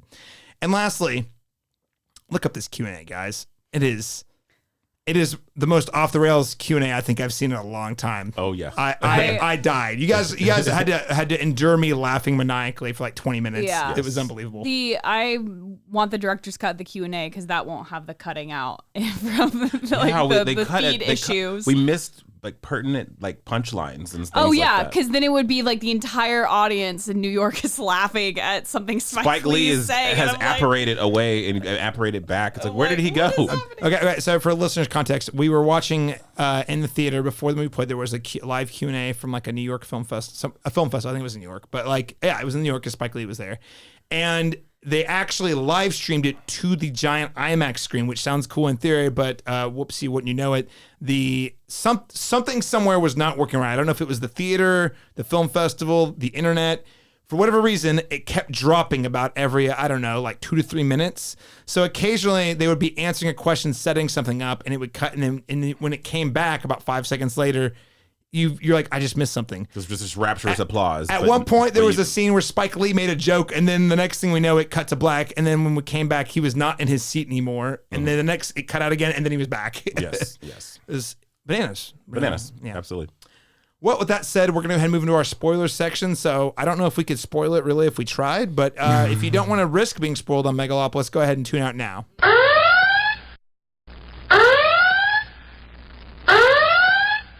All right, so we're here for the spoilers. Floating babies. Floating babies? What do we think about floating babies? I don't know what it means, but there are floating babies at the end of this movie. Yes. Floating babies.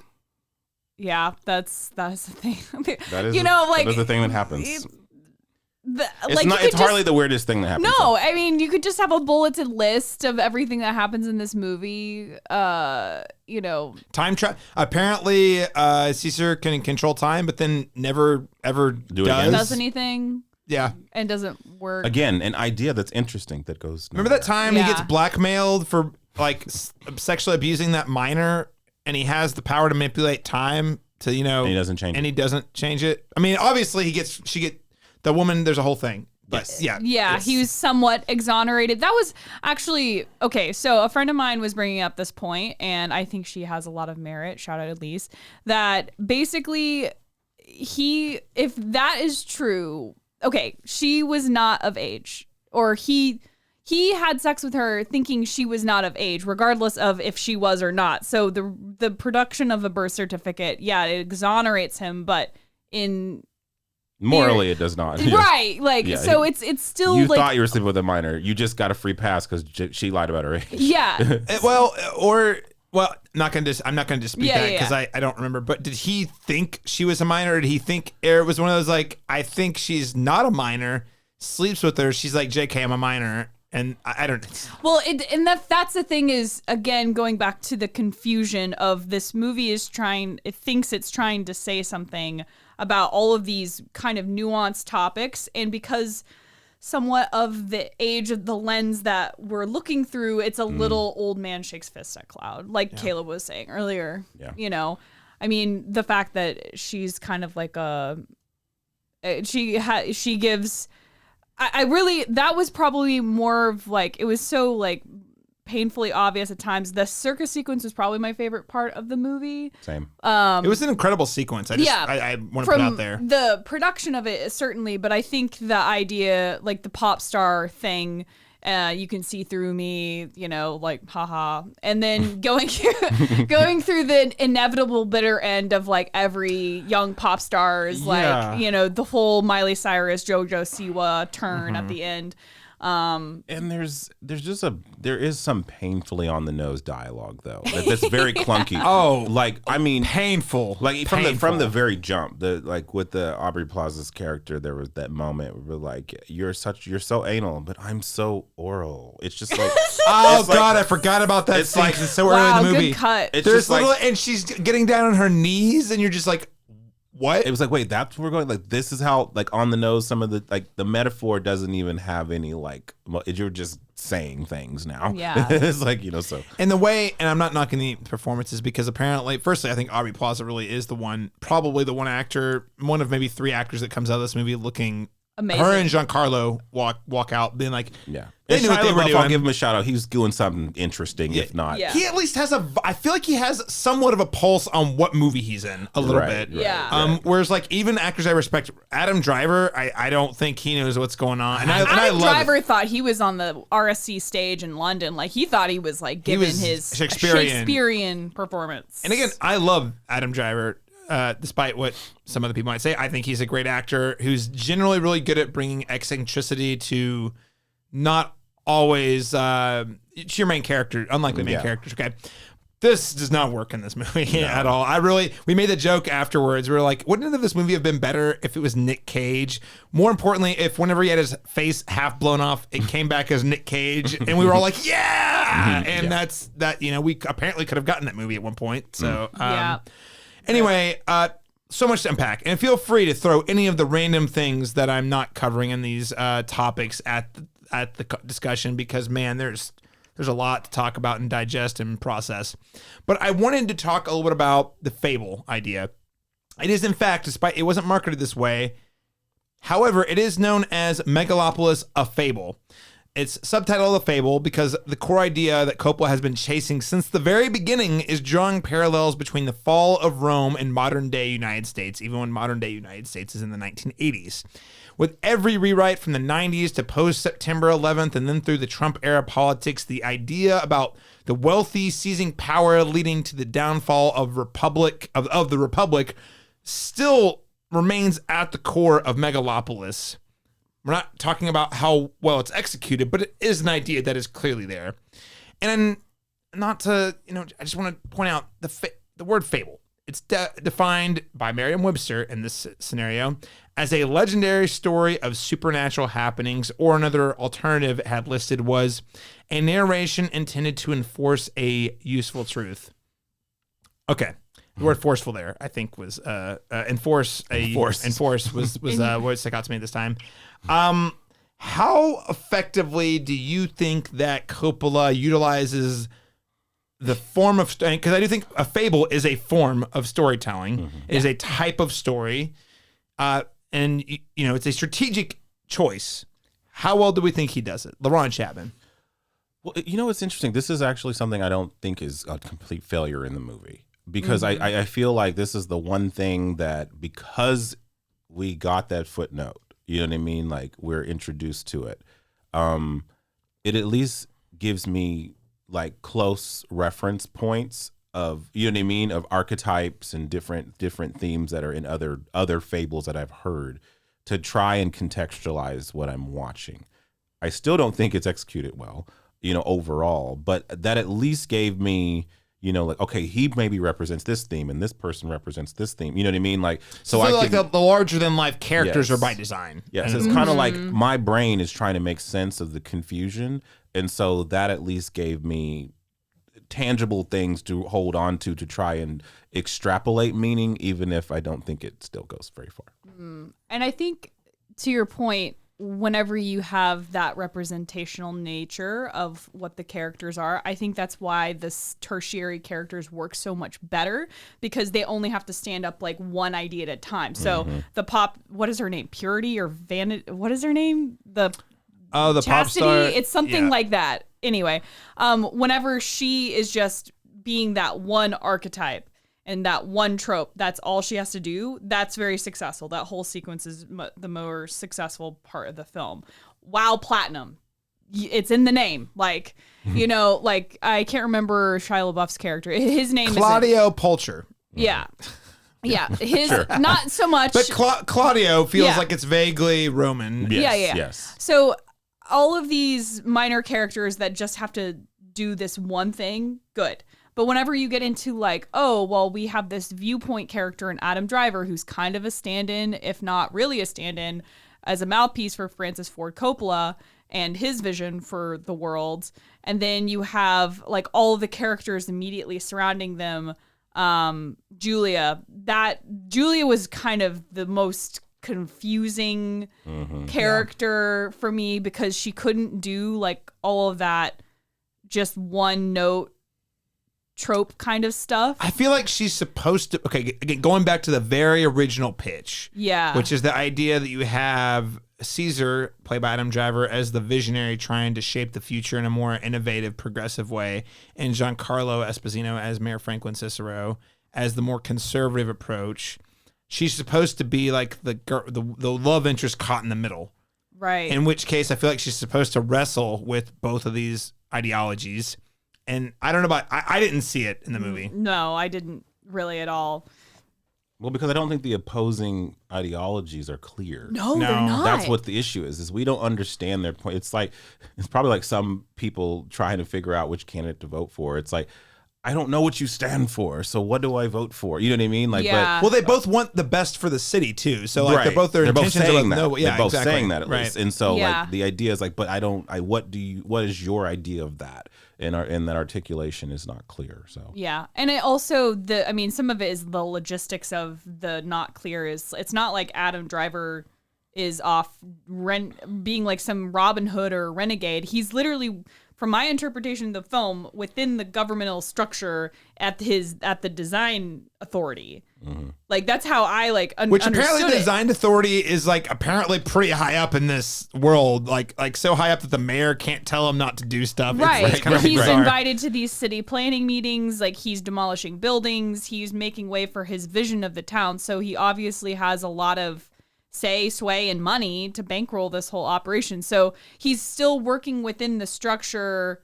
He has beef with like the way it's run, but he's still working within that structure. So I guess that's another reason why it's so ambiguous, because it's like, well, you guys have to kind of play nice with each other, and it's conflicting and confusing.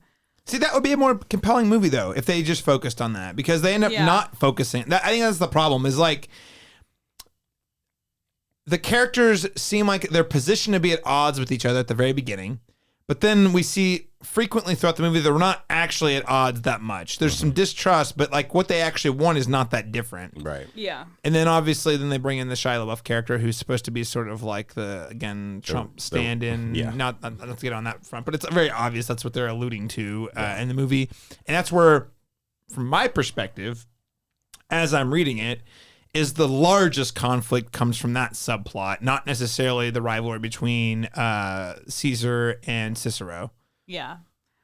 I do find that this is kind of like a side point, but what do you think he's trying to say by having Shia LaBeouf, having Claudio like be in drag for like a big chunk of the for that circus sequence, and then it turns into like he seems to be the disruptor of every of the establishment, of all that. Like it seems like he's just the gender non-conforming. He's not he's a non-conformist in general, and he's bringing in these rogue ideas to kind of built apart the. He's trying so hard to get attention too. Yeah, this he's is trying so hard. He is to get Trump. attention. He is Trump. I'll do anything. You want me to put a dress on? You mean to stand on a swastika-shaped stump? He does that in the movie. He does do that in this movie. So yeah, because I guess by, because I was doing like my Trump analog theory. It's like would Trump, if like we all promised to ignore him, would he like put on a dress for attention? It's like I don't know if he'd go. I don't know if he'd do that. He would do professional wrestling though, because he has. Yeah. And that is drag. Okay, so we've solved that one. We can close the book on. We can close the book on that one. But yeah, when I read the definition, a narration intended to enforce a useful truth, I have problems with basically every word in this sentence except for A. Except for A. Yeah, because the fact is like intended to. I don't know about that. Enforce. A useful truth? If it was clear, maybe you could use enforce if there was a clear thing to enforce. Right, yeah. And narration, there is like literal narration in terms of VO, and it is interesting that the word is narration, not narrative, because it's hard to say that what we saw, because one thinks narrative, you think cohesive plot structure and all of that. I would be very interested. I'm not well versed in non-Western plot structures. I would be interested to hear a reading from somebody, maybe it's you listener, or a guy that is well versed in non-Western plot structures, and see if it's like, if we're like looking through it through a different lens, this film makes more sense. Yeah. But I don't have those tools. Right. That's what I'm saying. It's like we were saying earlier in the review. We're like, if someone gave this 5 stars, please show me the way. It'd be interesting. Yeah, I should probably gauge do just a rough survey of we should go through Letterboxd of European viewers and see if they're higher. Yeah. Higher, Yeah, I want to see what the Letterboxd 5-star crowd has to say about this. So I interpret this as a fable being a story that's supposed to teach you a lesson. And the best I can, through the entire thing, the best I can make is that we need to build a better world for the next generation. Okay. Which I feel like is not clear, but I think the last scene sort of established that's what's Sunny hope. The floating baby. I that's the best I can make of it is the floating future baby is the future. But also it makes me just stop and think what was the point of you didn't have to make this whole movie to communicate that. That's a pretty straightforward idea. Yeah, it's a pretty understandable. And also like Megalopolis, they talk about it Francis Ford Coppola has said in the interviews, and even in the interview before the screening, talking about how the wealthy seizing power to manipulate their own manipulate the system for their own gains was sort of part of the fable. And the whole time I'm thinking Caesar is a wealthy guy, and he talks about the poor in the way that like a neoliberal wealthy person would talk about poor people, which is, oh man, we gotta help them, but also I'm not really friends with any of them at all. And so it creates this weird, and listen, I'm not trying to get political. I'm just trying to state it how I'm reading it. So the disconnect for me comes in and you get this weird, like cognitively dissonant story that's like, well, the moral of the story is, okay, but also the characters throughout the movie don't in any way live out the thing that I feel like he might be trying to say maybe. So there's a slight tone deafness there too, because he's also like you said, we've said that Adam Driver's character is kind of a vessel for his own mouthpiece, so in a weird way there's that, again, that you said, that cognitive dissonance of like, oh, I'm well intended, but you're also kind of forgetting that you're part of that. You're also forgetting that I bet you bankrolled the movie with $120 million of your own dollars. Yeah, so that should tell you right there that you maybe not be the best, orator for this particular, theme, so. Well, it just, the symbolism of Adam Driver speaking on a big pile of megalon and with all the poor people behind the chain link fence. Like, to me, it's like, that's a huge, that is this movie in a nutshell of like being just completely out of touch. And it's like, oh, he's supposed to be the good guy? Are we rooting for him? Yeah. You raised a great point though, because I really felt that it was pretty close to the end of the movie, which theoretically should be when it's becoming clarified what we're doing. Yeah. And it's Adam Driver up on this like hill. It's, man, there's some weird stuff going on. I have some thoughts on this because it really feeds into the Ronald Reagan City on a Hill, which ties all the way back to the origin of the United States, going back to the Puritans on the boats over. We want to be a city on the hill that people will look to for, greatness or whatever. But it which is an idea that in my opinion, I believe is baked into Americana. Like, again, literally a sermon. I gotta go find. I think it's John Winthrop, but I could be wrong. Someone please correct me, listeners. The cinematropolis@gmail.com. But I believe it was John Winthrop on the boat on the way over to before it was United States, preaching about how this was going to be a clean start and how we should be the thing that people around the world look to for greatness and for morality. So whenever you get to the end of the movie, and it's Adam Driver's Caesar on this hill shouting at the poor people about his vision. I'm just like, this is, you're like, you're talking about the people as if they're not right there. Mm-hmm. I think as if they're ideas. Right. Yeah. It's bizarre. And that's like a lot unintentionally, I think. This is the parallel to a lot of how politicians of all flavors, shapes, and sizes talk about normal people, the common person, poor people that like have less ability or less opportunity, less access. Yeah, it's people that are suffering these circumstances. Their ideas to be solved with policies. I say someone with a public policy degree instead of like thinking of them as not just statistics in a spreadsheet. Yeah. Well, and then when you see Megalopolis, it does not appear, and you guys correct me if I missed something, because maybe I did, but it does not appear as if Megalopolis is actually benefiting said poor people that he was saying he was trying to help. It felt like it was a city for other rich people. No. That part. And I'm like, I just like no so one asked for this. When you get to the last scene, and in fact, we just want our basic necessities. And in fact, at one point in the movie, they're like, we don't need this shopping mall At in one Times point, Square. the mayor's literally like, you're using all the city's power to build Megalopolis, and it's putting thousands of people without power. And I'm like, yeah, I don't. So I said, Alex, as you said, he's supposed to be the good guy. I'm like, I literally walked out of the movie thinking, is he the good guy? Yeah. I The don't film know. thinks he's the good guy. He's so removed from understanding what they actually need. He has this ego that says, I alone know what you need and what to give you.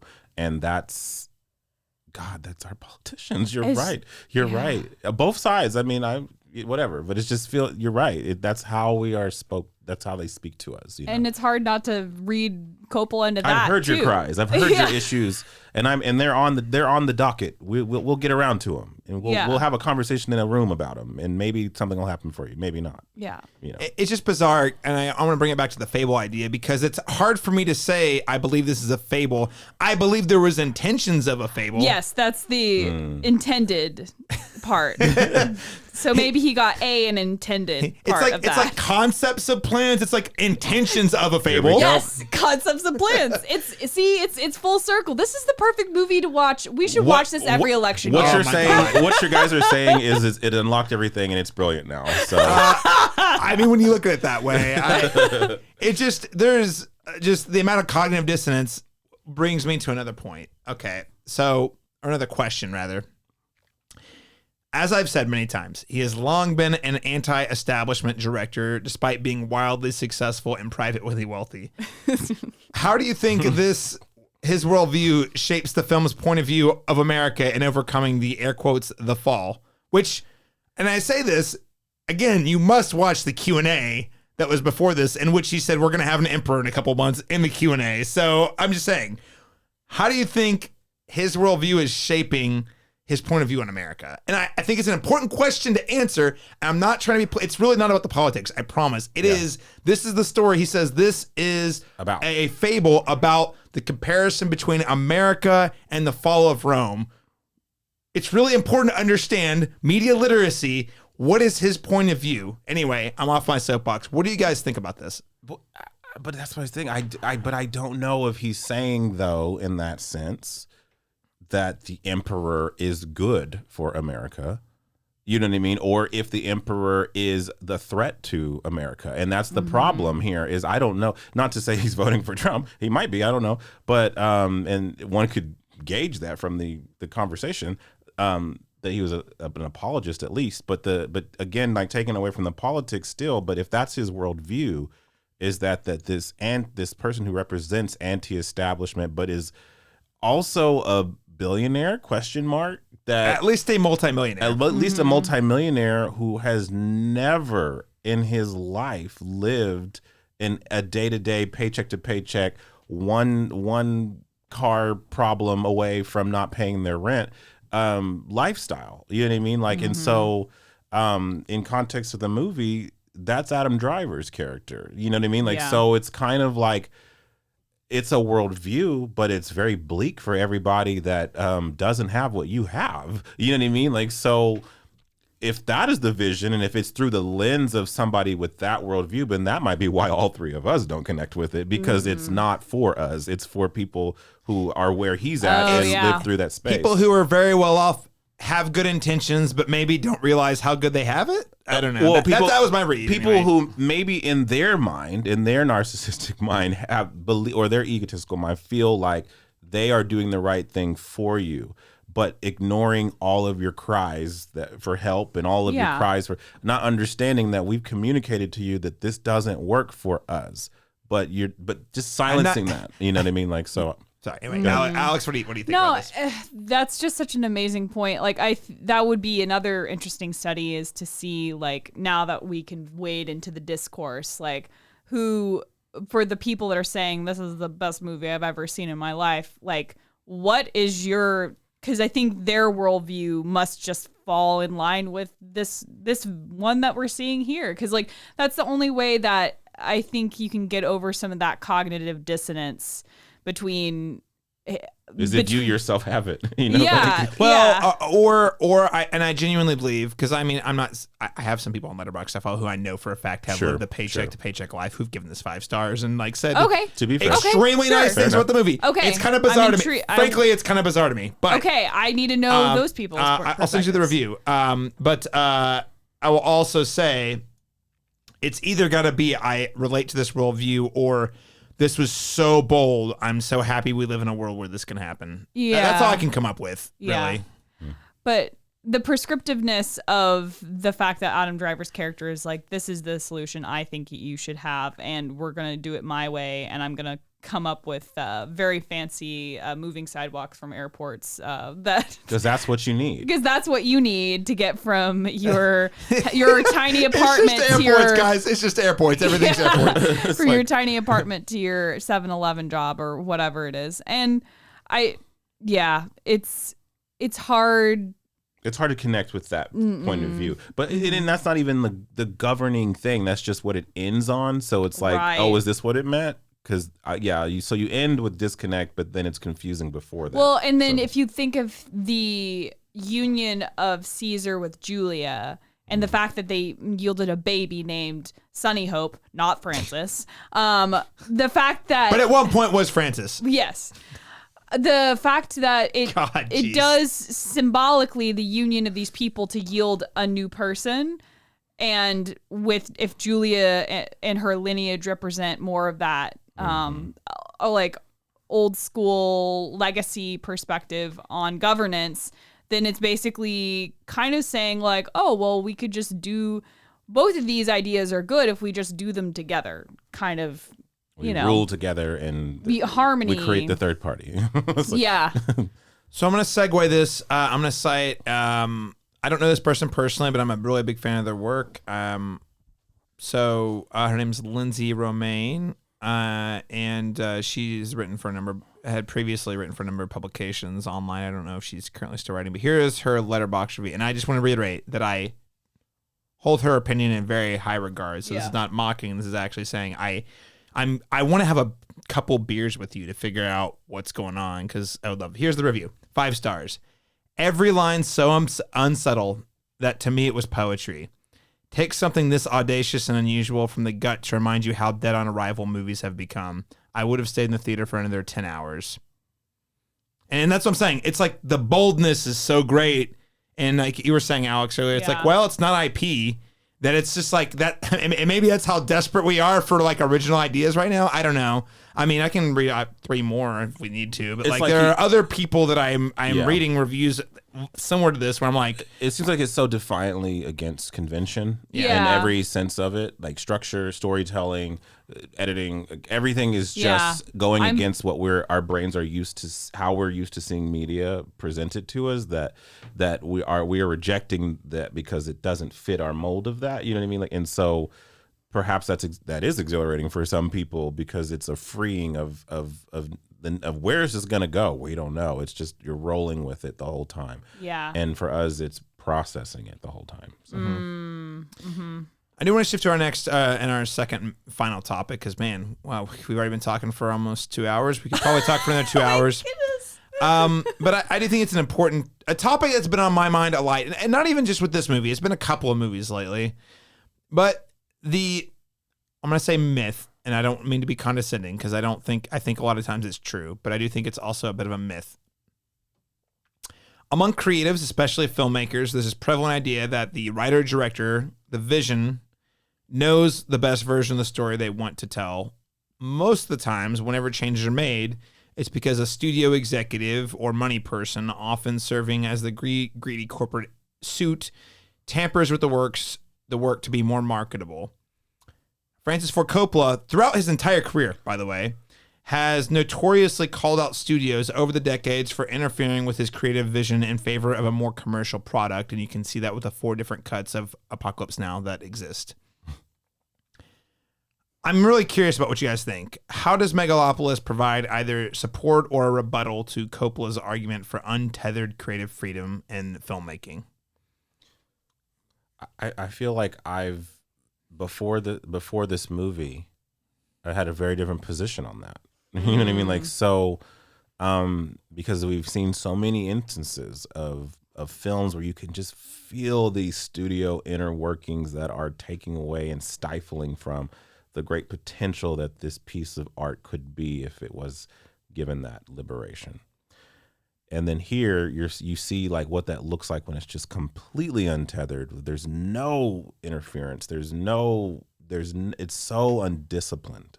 You know what I mean? That it does just become just like an amalgamation of just a homogenized thing of just a bunch of stuff together. You can't make heads or tails of what you're looking at or hearing or seeing. So this is one of those rare instances where I actually think some structure might have given this, you know what I mean? Like someone somewhere is saying, Francis Ford Coppola, you shouldn't do that. Or you shouldn't do that.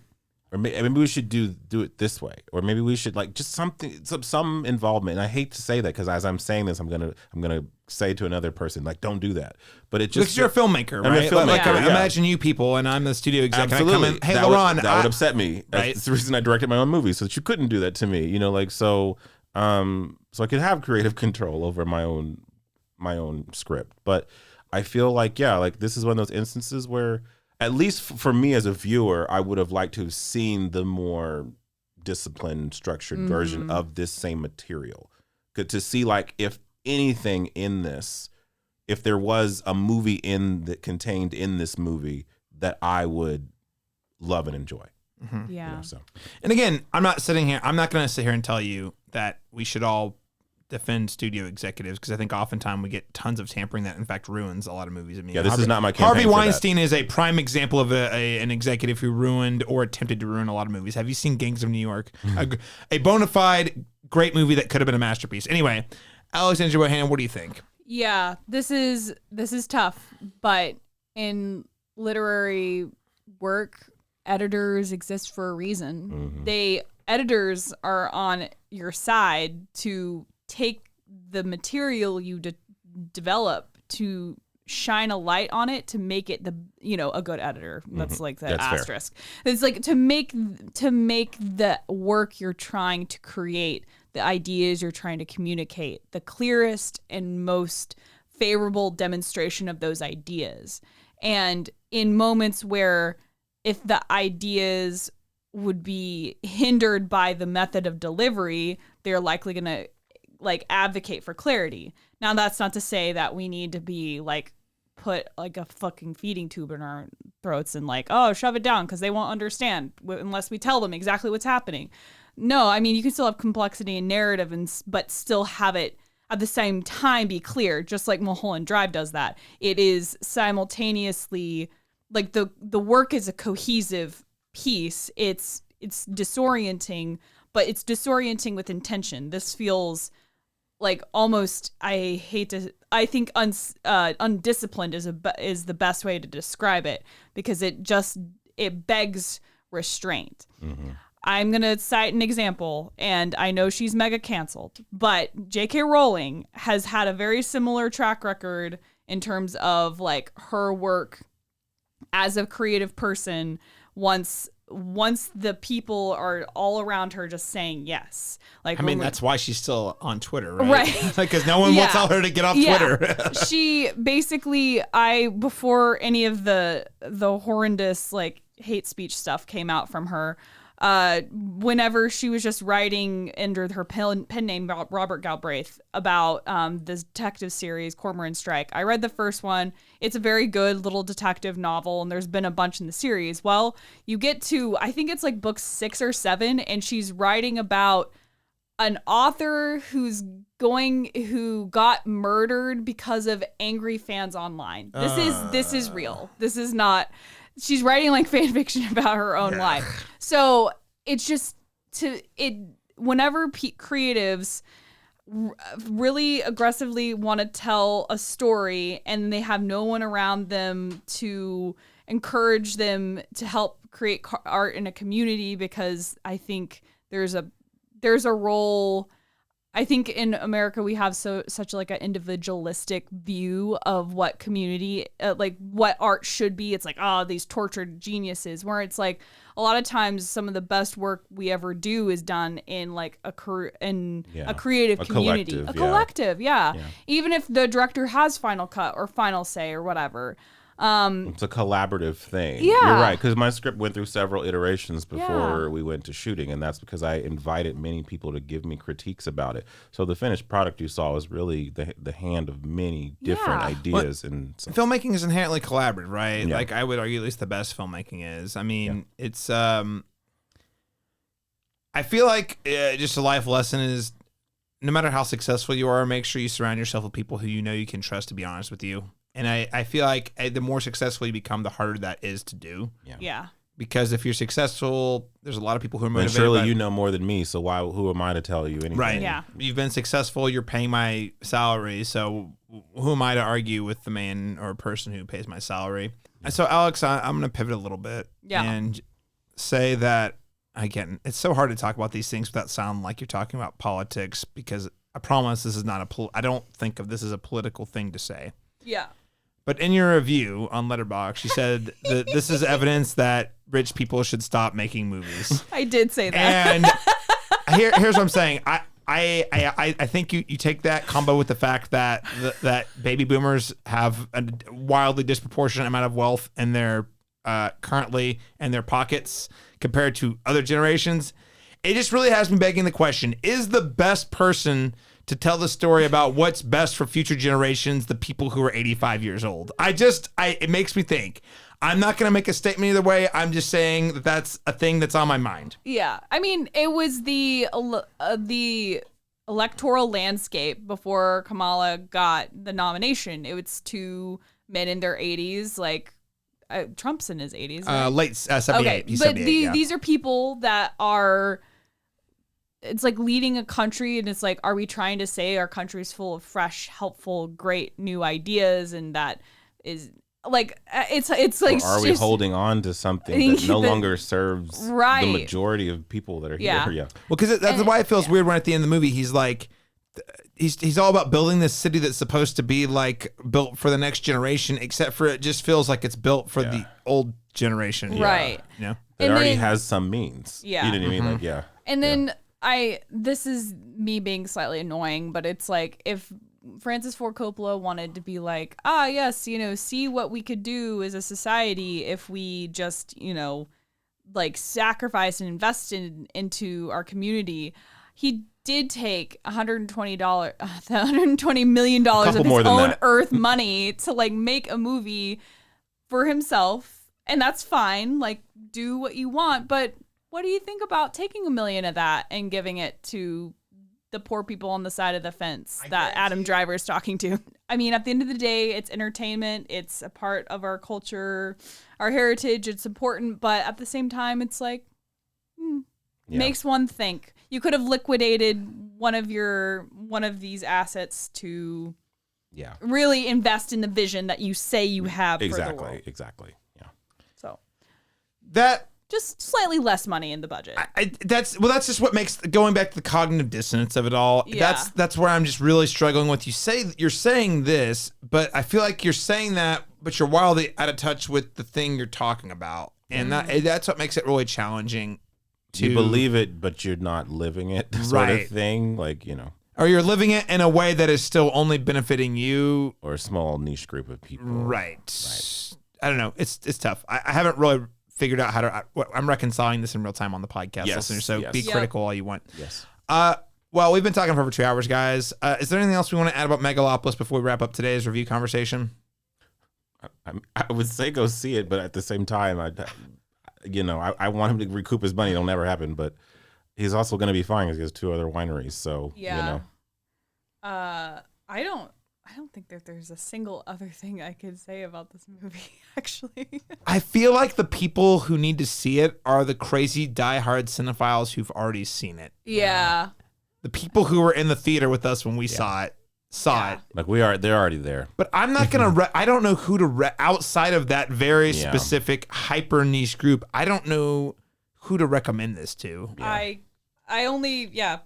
Cinephiles and Coppola. I can't even recommend this to Godfather fans. Be like, the director of The Godfather. No. This is not that. Yeah, the only other recommendation is like if you have people in your life that like seeing movies, I would not say this is a quote bad movie, but for the people that are like into having kind of more of that shitposty laugh traffic experience in a theater where they're like, oh, this is so ridiculous and strange and it doesn't work, then those type of people that are like seeing it for the lulls, that's the only other group. The morbid curiosity group. It's the last thing I will say.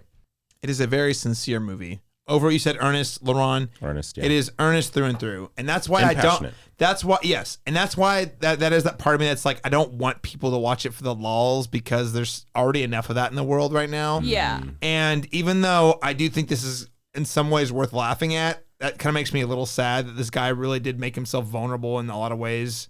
Sure. Out in the world. Yeah. And I respect that he did that. Yeah. Even if it doesn't work. Yeah. That said, he's also super wealthy, so I don't feel as bad about it. But still, it's just, you know. They're just people that like, I want to know their take on it. Yes. And those are the people that should see it. But that's like a very short list. Yeah. Those are our initial thoughts on Megalopolis. I'm sure the initial of thoughts that will develop over the next several decades. Listeners, if you want to let us know what you think, you can hit us up on all of our social media channels. That is the Cinematrop on Instagram or facebook.com/the Cinematropolis. Or you can just hit us up in the old comment section on the Cinematropolis.com. Alexandra Bohannon, thank you so much for putting yourself out there, being vulnerable, talking about Francis Ford Coppola for Megalopolis. Where can people follow you online? You can follow me. I'm on Letterboxd and Instagram at by Alex Bohannon. Bohannon has 2 N's in the middle, but I'm not going to spell it for you. You can see in the comment section too. So thanks. Well, that's cool. Check her out there. She's got lots of really cool write-ups she does, doing some luxury magazine here in the Oklahoma City area. You usually have some pretty good pieces there. So lots of cool stuff from Alexandra Bohannon these days. Yes, that's right. Laron Chapman, where can they follow you? You can follow my film column on the Cinematropolis.com along with future podcasts at the same site. Absolutely. Of course, you can follow me on all the channels at C Masters Talk. That's later C Masters Talk. But most importantly, right here at the Cinematropolis.com. Man, this has been such a great conversation. I'm so thrilled to have had it with the two of you. Thanks so much for joining us, listeners. We're going to continue. We're going to continue the streak of really divisive movies. When we return in 2 weeks, I know it comes out in 1 week, but we'll be back in 2 weeks to talk about the sequel to the second highest rated R-rated movie.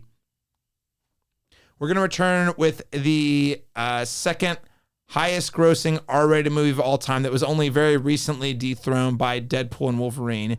The sequel to Joker, Fala Adul. Until next time.